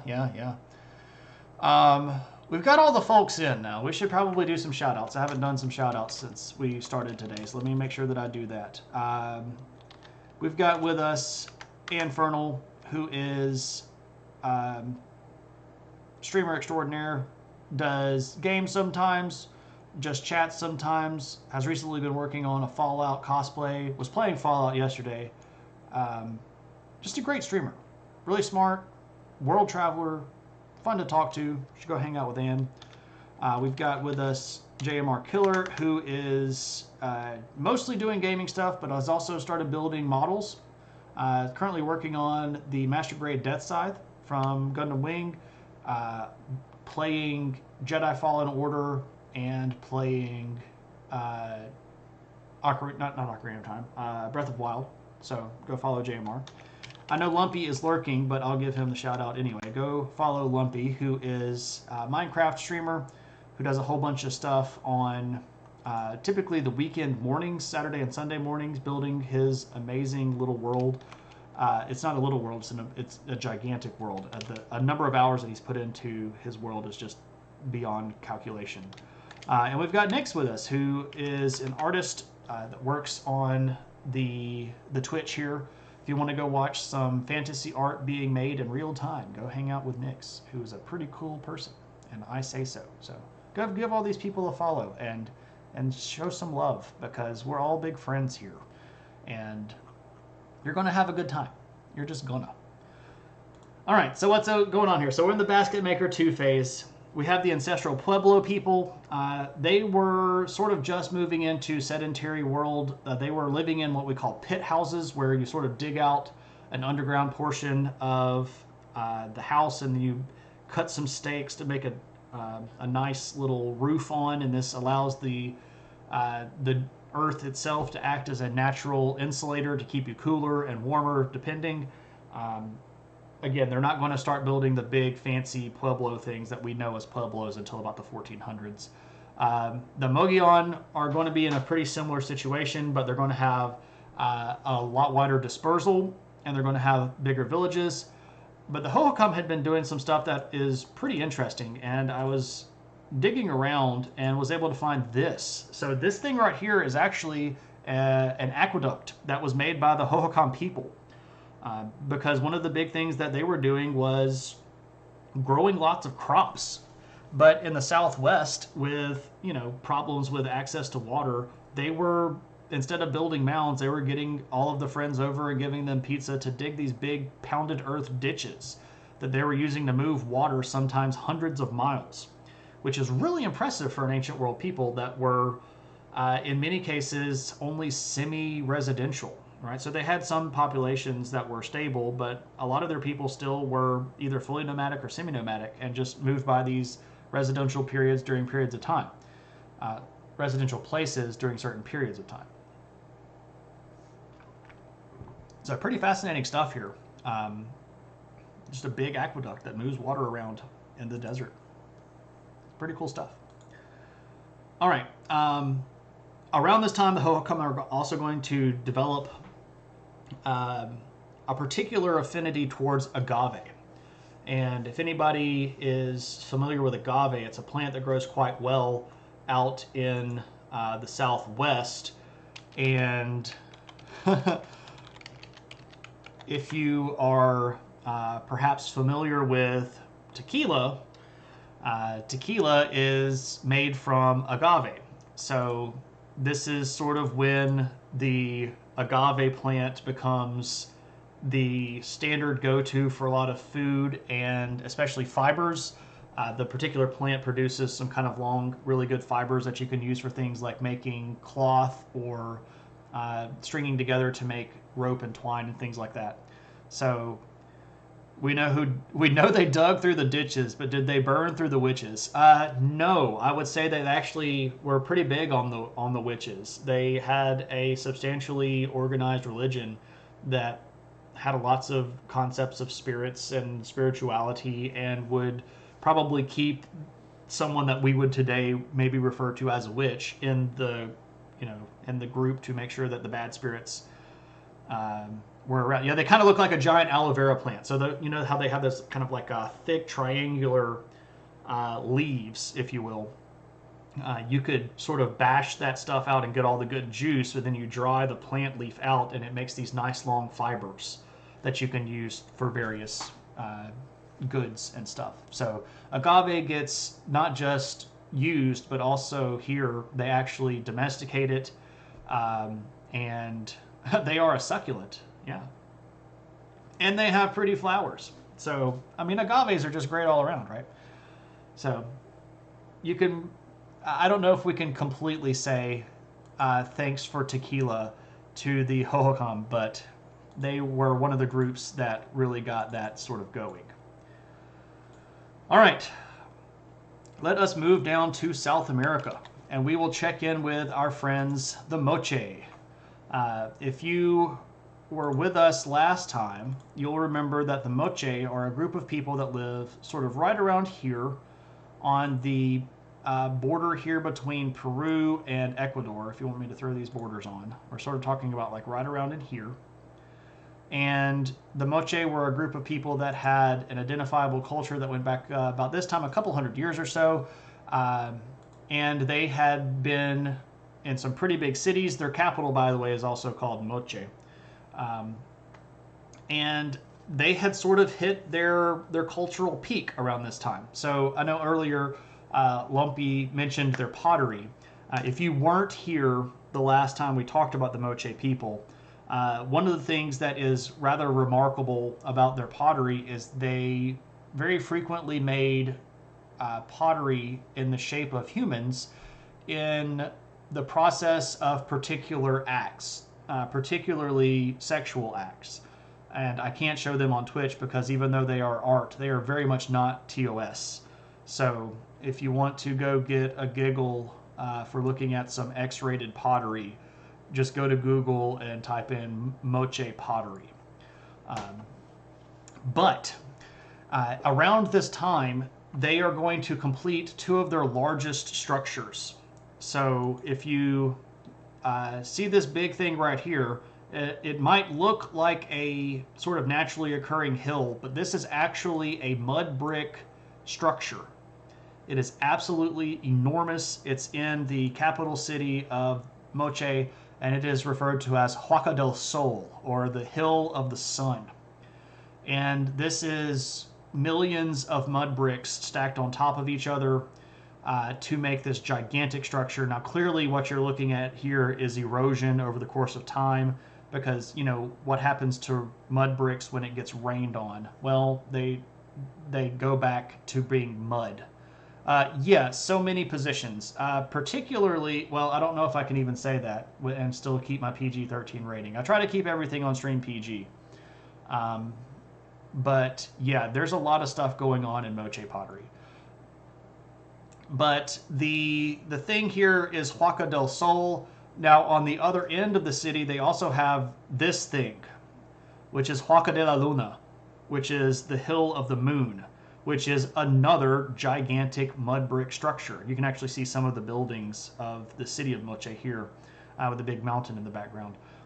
But you can tell that, again, this sort of stuff would have taken probably 100 years or so, and probably millions or hundreds of millions of man hours to create. This is sort of a living testament to the dedication of the Moche people, that they could build something this big that we can still go see today. Again, this is another thing that I would just absolutely love to say that I was able to go see. You say mountain, you say undercover pyramid. Aliens. Yeah, this is like Stargate South America, right? If you go inside the mountain, it's actually a giant pyramid with a Stargate in it. Oh, aliens. It's always those aliens. So this is, again, this particular century is the peak of Moche culture. They had built their... Are you not entertained? Is this not why you are here? I don't know. Eris. Man, you popped on really early today. But welcome, Eris, and all of Eris's friends. Let me give Eris the shout out. If you don't already follow this lovely man, please go give Eris a follow. One of my favorite channels to go visit. I try my best to make every stream that the dude makes. Oh man, Eris, thank you. You're welcome. You are very welcome. For those of you that might not know or might not have been around, a couple of weeks ago, I did. Bum, ba-dum, dun, dun, dun, dun, dun, dun, dun, dun, dun. G Brick, thank you for that follow, and welcome to the adventure. For those of you that might not know, I did a really big stream on the Ukraine. And spent about 4 hours that I cut down to a clip that's about 3 hours and 20 minutes long, talking about the history of Ukraine, basically from when it first became a country all the way through modern day. So if you want to know anything about history of Ukraine, and you specifically want to combat Russian propaganda, and you want to argue with all of the people that are in America spreading Russian propaganda, you can go to my past episodes list and look into the videos of my VODs and find the Ukraine stream. I have cut it down. It was close to 4 hours, but I cut a lot of the hemming and hawing out and me drinking coffee and stuff like that. So it's about 3 hours and 20 minutes long, but it's fairly exhaustive. And I do really appreciate the support. So for those of you that might not know me, my name is Shane. I'm a college teacher. I've got, I usually teach history and sociology, but I've done a whole bunch of other stuff. I've taught a lot of different stuff in high school and college, and kind of just been around. I like to do archaeology when I get a chance, but it's not always easy to do, especially in today's world. And on my stream, what we do is we talk history. And um, right now, we're talking specifically about the Americas. We're talking about a group of people called the Moche who live down here in South America. I just showed some of the buildings that they had constructed, like this thing right here that looks like a big hill. But if we zoom in, this is actually a gigantic mud brick structure. It's got several million bricks in it to make this gigantic hill that would have been a temple structure in their time period. So this is the kind of stuff that we do, but we talk about history in a way that is really accessible and kind of laid back. Stuff that is not really the stuff that you're always going to get in, you know, like the traditional history class. I try to focus on things, especially that get brushed over a lot. You know, World Civ in a college class is it's really Western bias, and you speed through things really, really fast, and you sort of just hit the highest of highlights for Western civilization and Western culture. And we talk about everything here. I really do embrace the concept that world history means everybody. So we cover on Thursday nights, we cover world history. We're doing stuff in chronological order. I've tried to save all of my VODs so you can go back on my channel all the way back to the very, very beginning of human history. We started with what makes a human a human. We talked about migration of humans out of Africa. We started like 260,000 years ago, right? And we have, this is episode 94. Holy crap. Almost 100 episodes of the show so far. And we've made it to the 5th century of the current era. So this is the year 400 to year 500. And we usually look at things in century-sized chunks, and we look at things in regions. So for the last several episodes, we've been looking at the 400s to the 500s, and we've looked at China and Korea and Japan and Central Asia and India and Africa and the Middle East and Rome, and now we're over here in the Americas. We need to do something big for the 100. The bathtub stream. I don't. Nobody wants to see me in a bathtub. I mean, I know you want to see me in a bathtub, but nobody really wants to see me in a bathtub. Nobody wants that. That would be no. But in reality, we're talking about the Americas right now. But just to be real, I love talking about history stuff. So you can ask basically whatever you want to in the chat, and I'll do my best to try to talk about it. I have a really weird brain, and I know a lot about a lot of stuff. I don't know everything. I know sometimes people have said that I know everything. I do not know everything. I just know a lot of stuff about a lot of stuff. So, cosplay my favorite world leader. Oh, it's the Nogre. What's up, man? Everybody needs to go follow Nogre, who has recently started streaming again. And Nogre's a great streamer. I really appreciate what he does, man. It's amazing stuff. If you like philosophy, first off, you need to go follow Aristotle, for real. If you don't already follow Aristotle, please do. The dude's amazing. I just have recently been able to check out some of Nogre's streams. Also philosophy, but a little bit different. Whereas Aristotle will usually just sort of like come on and have what you might call like office hours, where you sort of just get to poke the brain of your favorite philosophy professor. Nogre actually takes a little bit of a different thing, and he reads published philosophy papers on stream, and like will live read them to you and tell you like, okay, so here's the deal. This person's saying all of this stuff, but here's what they really mean, and here's what they're really trying to get at. And the dude is amazing at explaining stuff that is like way over my head, right? I'm exposed to philosophy, especially ancient philosophy, because of the fact that those ancient documents are really, really important, and I've read them along the way. But philosophy is not my native world, right? And it's amazing to see these two guys talk stuff. It's really great. If you're not following both of these people and you want to get big brained, please do. This is like Big Brain 101 stuff, and it's great stuff. And go give them follows. Shane reacts to ancient aliens. It would just be like an entire stream of me face palming. Or just like muttering under my breath. I might have to turn on the adult 18 plus sign for that so that I can cuss them out. Shane reacts to ancient aliens. A shroom stream for 100. No, I'm not going to do shrooms on stream. I'm probably never going to do shrooms anyway. If I did, it would be in a very controlled environment, trying my best to observe some sort of ancient culture. Um, but the Anunnaki. Oh, let me show you this. We actually were talking about uh, this particular guy. So we've been doing all of the Americas on this stream. We've talked about Central America. We talked about the eastern part of America with the woodland culture. We've talked about Southeast America. Um, and we mentioned this guy who is a guy that grows up in the city of Tikal under a lot of Teotihuacan influence, but then he goes down south to a city that's in modern day Honduras. Um, yeah, and his name is Yaxcookmo.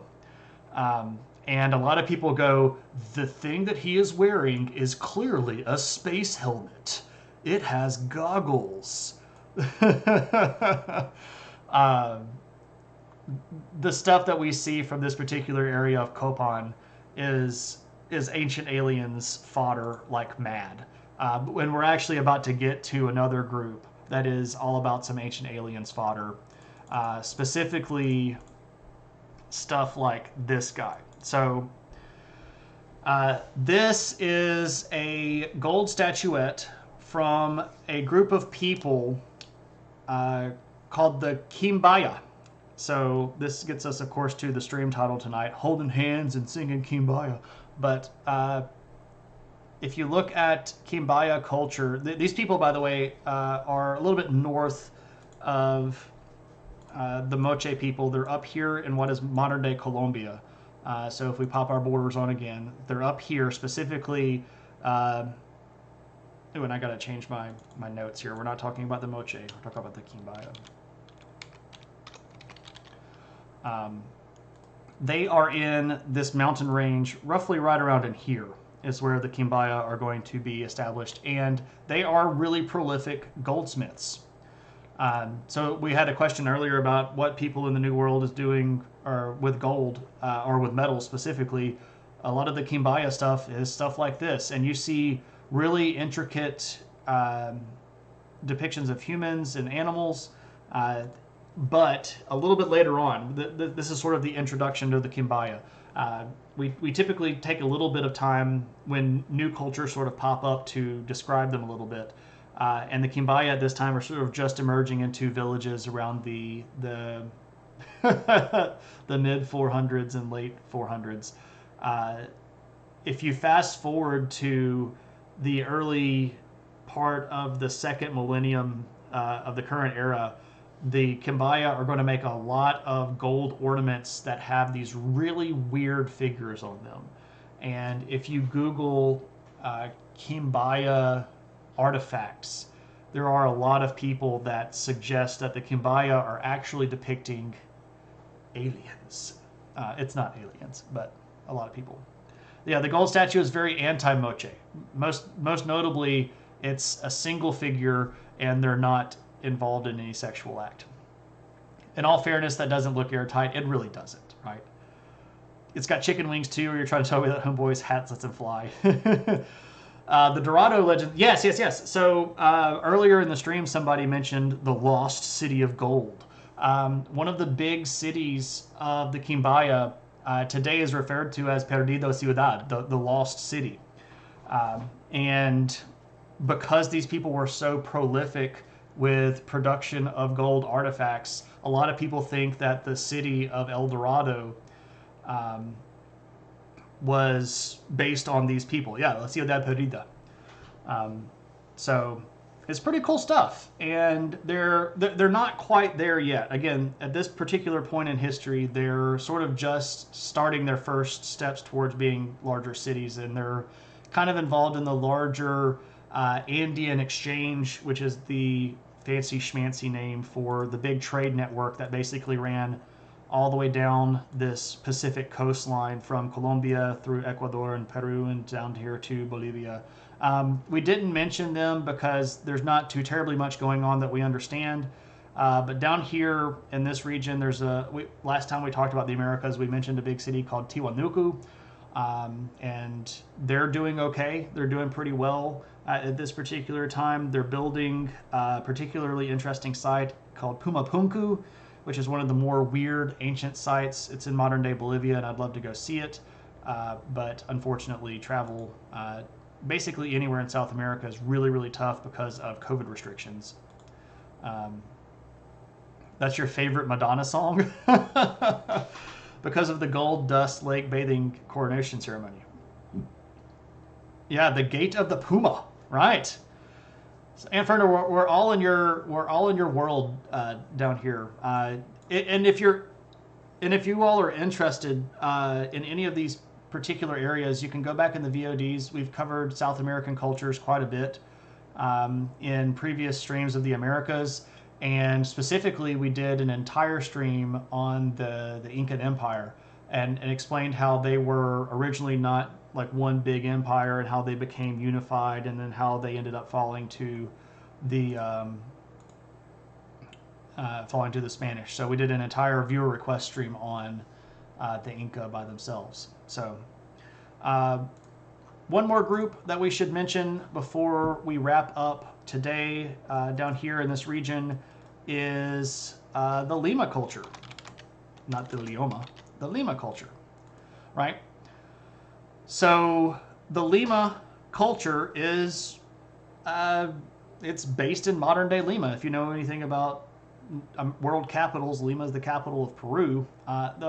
But there was a native culture there. They're going to overlap a lot with the regional peoples as well. So like the Moche are going to have contact with the Lima people.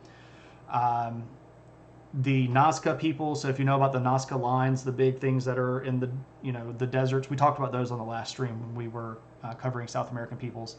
But the Lima culture is going to be involved in that, and there are unfortunately not very many Lima culture sites left. One of the biggest ones is this particular region right here, which is called Huaca Puquiana, which is in the modern day city of Lima. You can actually see Lima literally here in the background. And this was a big work of mud bricks, and you can sort of see them here stacked up in this particular structure would have been a big temple thing. We don't 100% know exactly what was going on here. Unfortunately, and again, this is sort of what happens when modern stuff moves in. Unfortunately, a lot of the original Lima culture is kind of under these buildings. And that means that we will likely never completely, fully understand the Lima culture as much as we could. I'm not saying that we should tear down modern buildings to dig up ancient stuff. I just wish that people, 500 years ago when they were founding a modern city would have gone, it would have been really neat if we would leave these ancient things exposed. But they had a pretty developed culture. The Lima culture is going to go on to influence later people like the Inca Empire and the individual cultures that become the Inca Empire. We know that they had a pretty developed religious structure, and that their religious structure was probably the sort of dominant political force as well. Either their rulers were sort of appointed by the gods or by the religious culture, or their rulers were sort of transitioned out of the religious culture. We're not 100% certain how exactly that worked. Minecraft version 0.000001. Would love to wander there. Would love to be a mole person under the city for the older things. Yeah. I'd love to go to all of these places. Travel, I just love traveling. It would be really neat to go to all this stuff. The Incas were the conquerors before the Spaniards. Yeah. Yeah. So the particular, I can't go into all of it again, but there were three particular groups that were all more or less of the same sort of culture, and then they ended up fighting some wars among themselves and unifying under the sort of larger banner of the Incan Empire, and then they went on to conquer other regional areas. And the fact that they had done so is actually one of the reasons why the Spanish were able to conquer them so easily, because a lot of these smaller groups that had been dominated by the Inca Empire allied with the Spanish to get back at the Inca, and this is how the Spanish were able to sort of justify doing a lot of the shady crap that they did to the Inca when they showed up. Had a building technique that didn't require any type of cement. Yeah. So like the stuff at Pumapunku, one of the reasons why it's so crazy, and again, this is a different culture. This is down in what is modern day Bolivia, with the Tiwanaku culture. Uh, the stones are so shaped that they basically don't have any space between them. Like one of the things that I've actually seen some people do, not like physically, but I've watched a documentary where some of the archaeologists will take sheets of paper to some of these big walls in Pumapunku, and you can't get a piece of paper between these stones. They're so closely fit to each other. It's just crazy. Um, Travel by doing the van life thing and live off streaming income. Yeah, yeah. I don't have nearly the appeal to do van life. It's all over here too. It was all the same kind of people. Yeah, yeah, yeah. I know. Yeah, I know. I would love to go see all of that stuff. Maybe one day the world will calm down. Um, the thing about going to a lot of the sites, especially the Inca sites or the Tiwanaku sites, is that some of them are in Bolivia and some of them are in Peru. And it's not really easy to cross the border in that area, um, politically speaking. So you kind of have to fly into Lima and then go all the way to the bottom of the country and see some of the stuff, and then go back up to Lima and fly out and fly into La Paz, and then go all the way up and see the other half of the stuff. Um, but trust me, I've done logistics on seeing almost all of these sites, and one day when I have unlimited funding and the world's not locked down anymore because of COVID, I'm just going to travel, and that's all I want to do. Um, Maybe. I wish. All right, but that brings us to a wrap up for the day. Um, so that's all that I had planned on talking about. Um, but if there are any questions about any of this stuff, or if anybody has any point redemptions that they want to do, yeah, I just want to go travel and see all the stuff in this journal. Yeah, like all of this. I'd like to see all of this. And I'd like to see like all of this and all of this and all of this. Like, do you want to go there? Yes. All right. So any questions about any of this stuff, or anybody want to redeem any channel points or anything like that? I'm Spartacus! I'm Spartacus. I'm Spartacus. I'm Spartacus! I'm Spartacus. I'm Spartacus. I'm Spartacus. Spartacus. Next. Thank you, my friend. Thank you very much. What's your opinion for the date of the earliest migration to the Americas? That's a great question, Nintendo. If you had asked me 3 years ago, I would say that the earliest likely migration into America were probably between 18 and 22,000 years ago, and that they didn't do very well and they ended up turning around and leaving. And then it wasn't until about 14,000 years ago that another group showed back up and was able to successfully get down into the heartland. However, archaeological evidence has challenged that pretty strongly, and I'm now convinced that the earliest date of American involvement is probably somewhere closer to 24 to 25,000 BC, which would be 27 or so thousand years ago. There's been a lot of evidence found recently, especially along the coastal regions here. Some stuff that's been found here in the southwest, and some stuff that's been found down here in the coastal regions of South America that imply a much earlier date of migration into the Americas. By the way, migrations to the parts of the world are sort of one of my favorite little zones. If the aliens landed and you had the opportunity to travel to another planet to be a xenohistorian completely starting over, would you do it? It depends. How many of my family members are alive, and do I get to take them with me? If I could take my family and friends with me, yeah, probably.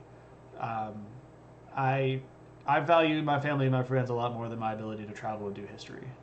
That's way more important to me, though.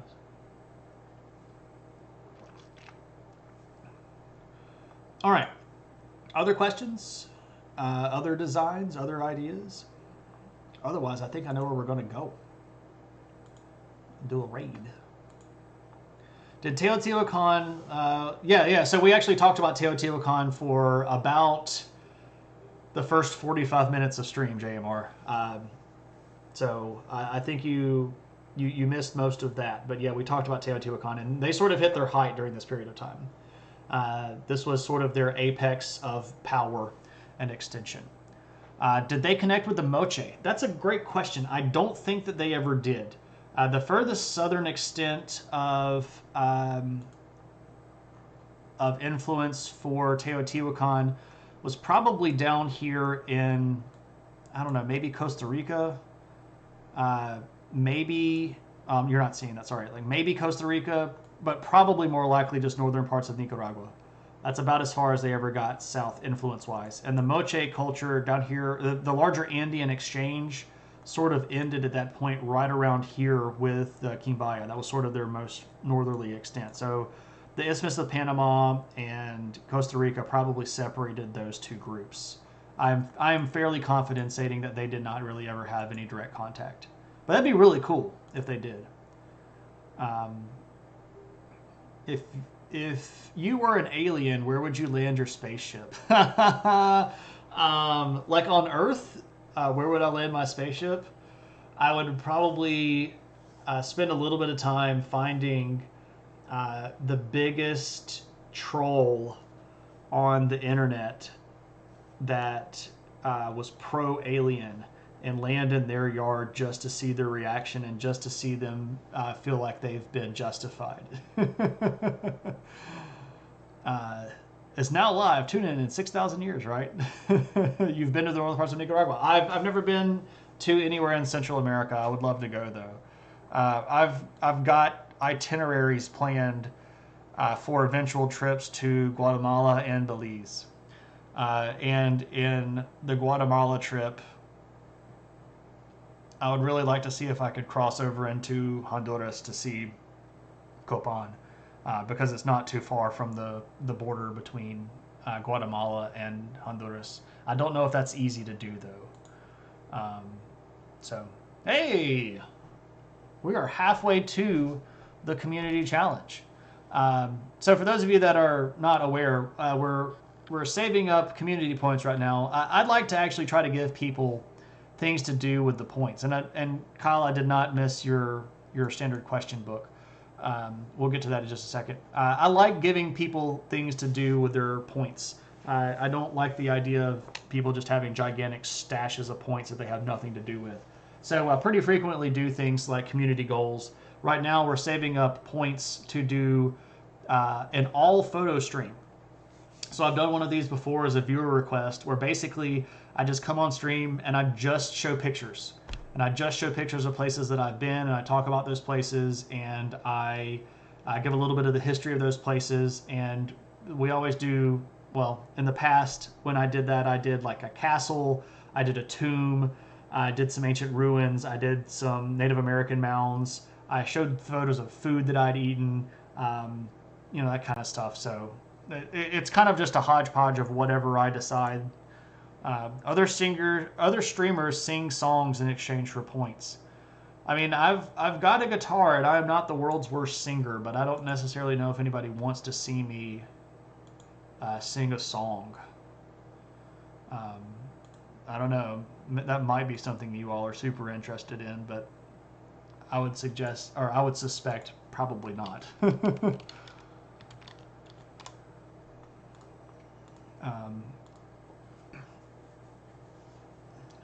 All right. Anybody? Oh, let's do the standard question book. Okay, so this is the standard question book and home study outline.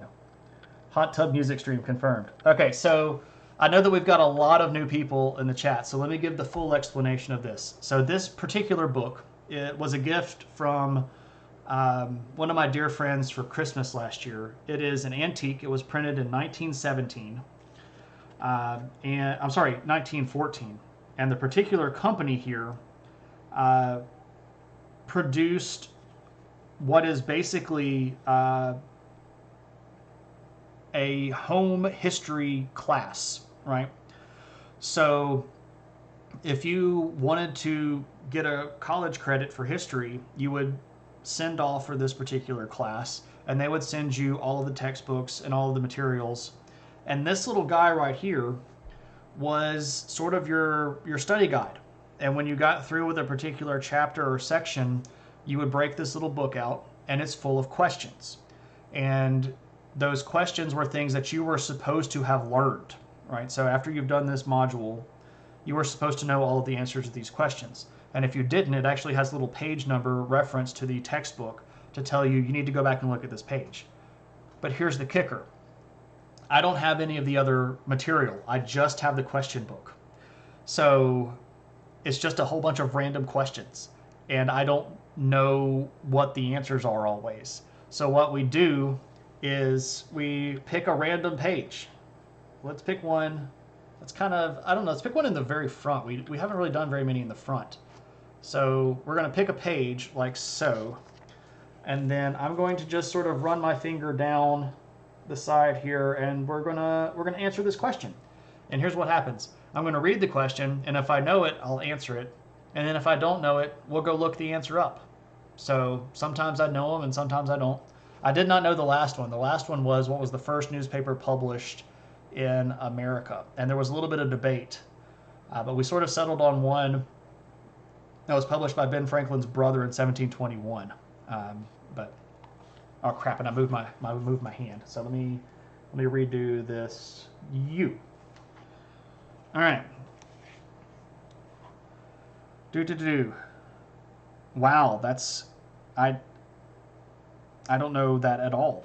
Mention 2 battles won by the Duke of Marlborough. Which one of these is one of the decisive battles of world history?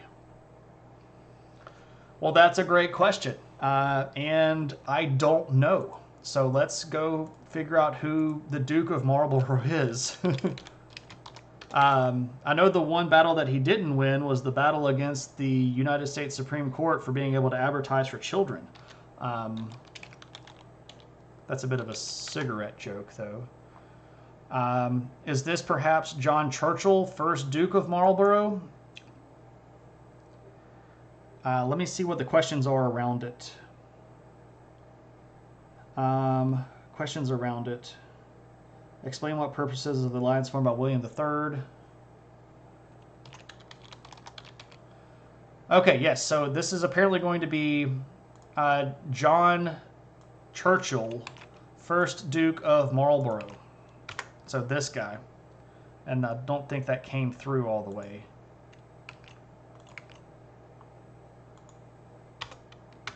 How about that? There we go. I don't know if that link is going to work. Is that link going to work? No. Why is that link not working? Anyway, if you Google this guy, this is what you're going to get. Okay, so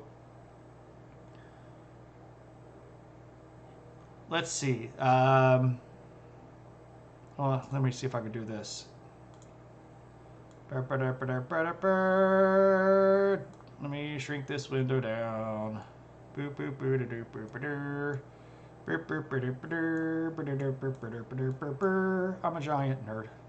Look at my tree of Gondor. Isn't it really cool?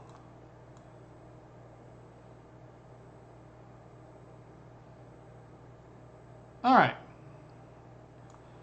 He is a whole bunch of titles. Page to the House of Stuart. He was defeating the Monmouth Rebellion in 1685, secured James to the throne,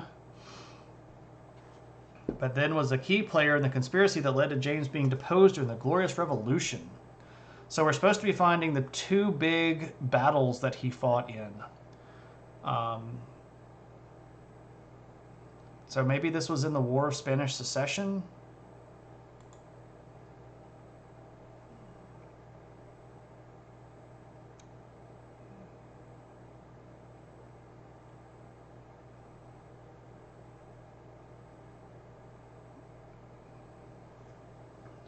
I don't see any battles that he fought in. Ah, here's the Battle of Ekron. The first battle of the War of Spanish Succession.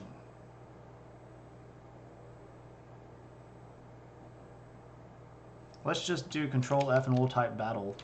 and we'll see which battles pop up. There's the Battle of Eckern. The Battle of Blenheim.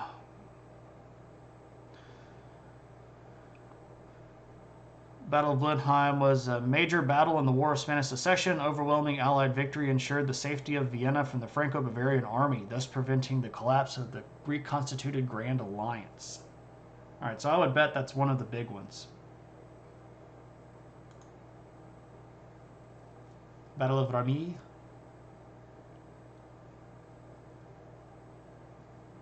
Battle had followed an indecisive campaign. No, probably not one of the big ones. Marlborough's main battles and sieges in the War of Spanish Succession. Okay, so cool. Let's check this out. Where was he? Zoom in. Enhance. Enhance.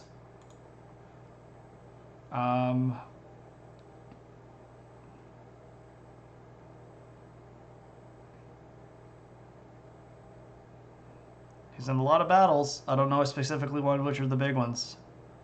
Malplaquet, Quenard, Ramy, Blenheim, Schellenberg. I remember Let's go look at Blenheim. That seems to be a big one. Battle of Blenheim. Louis XIV sought to knock the Holy Roman Empire Leopold out of the war by seizing Vienna. Duke of Marlborough resolved to alleviate the peril of Vienna by marching the forces south from Bedburg to help maintain. I would bet that this is probably the most important one here. Probably so. The second one worked. All right, cool. He was William of Orange's father-in-law. Yeah. All I do is go to the bodega and get the honey bun sandwiches with sausage and smoke the Marlborough cruels. Yeah. Yeah. The summary, there's a link to all the battles. Yeah, I see that now. It's one of the decisive battles that made his reputation. As the de facto leader of the Allied forces of the Low Countries, his victory at Blenheim, Ramy, and Wendard and Malplaquet ensured his place as one of Europe's great generals. Well, that's interesting, mostly because I've never heard of the guy before. Not saying that I know everybody, again, but I've never heard of this guy. I will admit that this particular period of time in history is not my favorite. I'll just be real honest. But it seems like this guy was involved. I can give a... Ooh, that's a wrong button. Here we go. I can give a little bit of background. Okay, so what's happening here in this particular area of time is that the Holy Roman Empire, under the Habsburg family, controlled basically all of this and most of this and all of this. And the forces of Europe did not like the idea that the Habsburgs were so powerful, and especially the French under Louis XIV were seeking to be a much more dominant position. So they were sort of trying to force the Habsburgs to give up a lot of territory, and some of the territory that was considered Habsburg was trying to succeed and become its own country. Specifically here, the region of Belgium and the Netherlands, who were both under Habsburg control and wanted to be independent. And this is where, like William of Orange is going to come in and how the British get involved. Because the nobility of that area was related to the nobility of England. So England, of course, being a sort of natural enemy of the French, are going to enter the war on the side of the Habsburgs to try to prop up their alliance so that France doesn't become even more powerful. Louis was a pretty giant jerk at that point and had a massive army that he was paying out of his own pocket because he was taxing the crap out of the French peasants. So this is why the English are motivated to fight against him.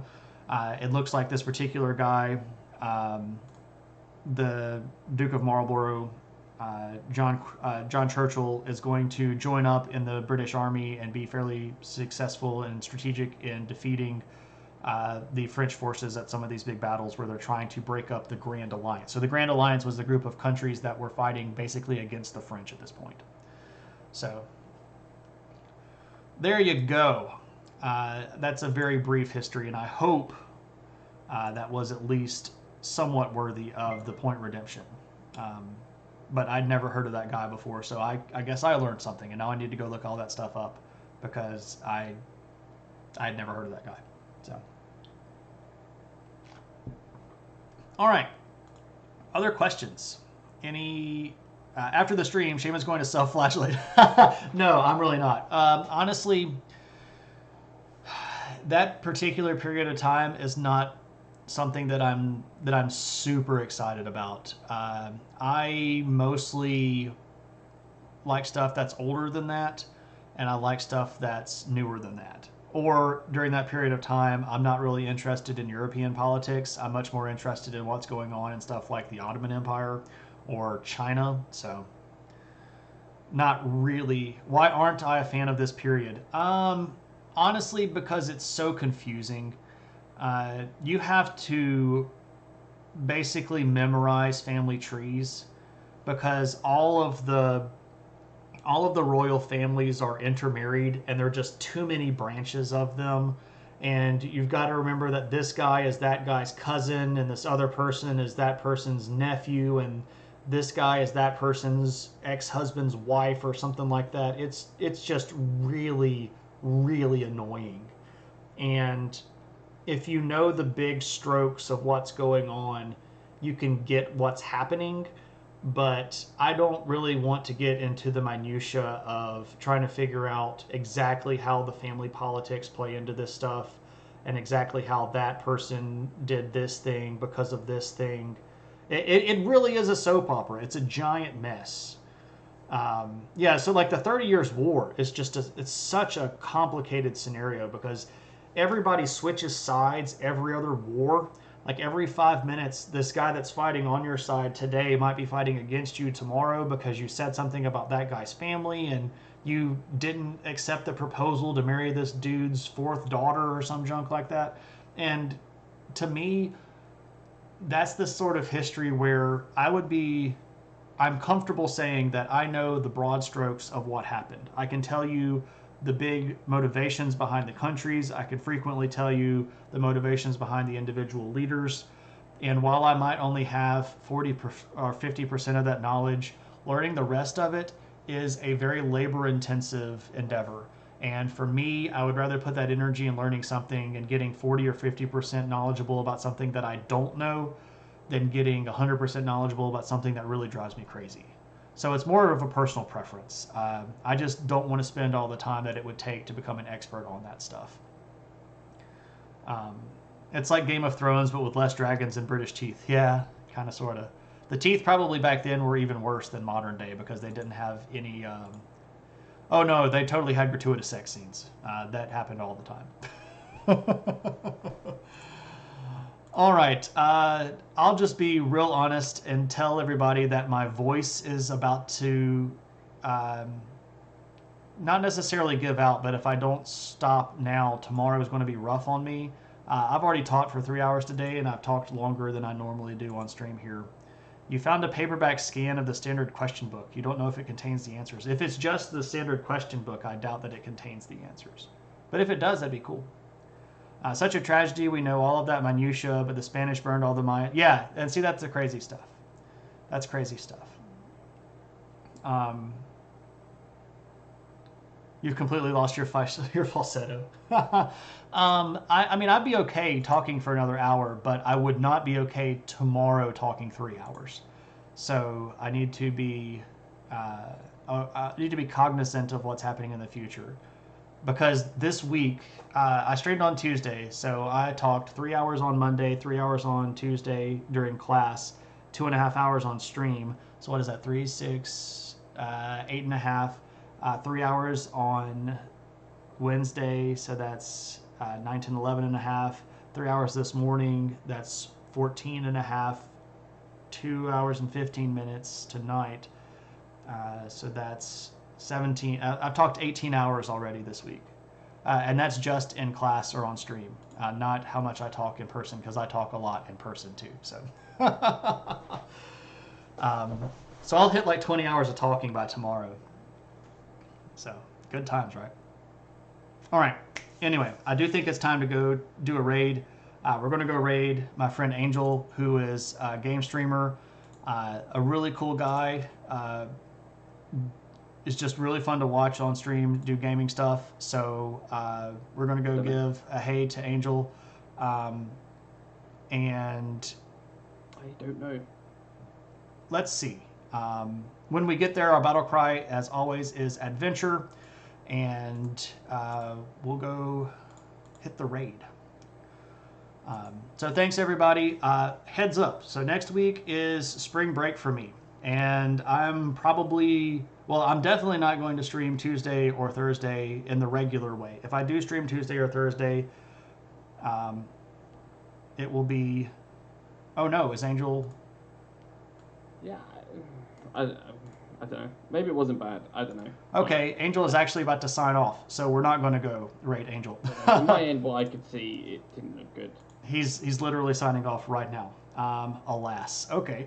Let's just go raid Cryo. Cryomera, amazing artist. I'm not upset about raiding Cryo. She's really cool. She's kind of like, I don't know. She's a very big influence, a very big support of my stream. So we'll go raid Cryo. And that'll be perfectly cool as well. So anyway, if I do a stream next week, it's probably either going to be some just hang out and talk maybe for a little bit and do like office hours. I do owe everybody a History of Middle Earth stream, so maybe I'll work that up and get that to you all next week. For those of you that don't know, every time we pass 100 followers, I do a History of Middle Earth stream, so I owe everybody a History of Middle Earth. So I might just do office hours. We don't know. We'll see. Anyway, we're going to go raid Cryo, yell adventure, throw adventure hats in the chat, and I'll see you all around. All right? Take it easy.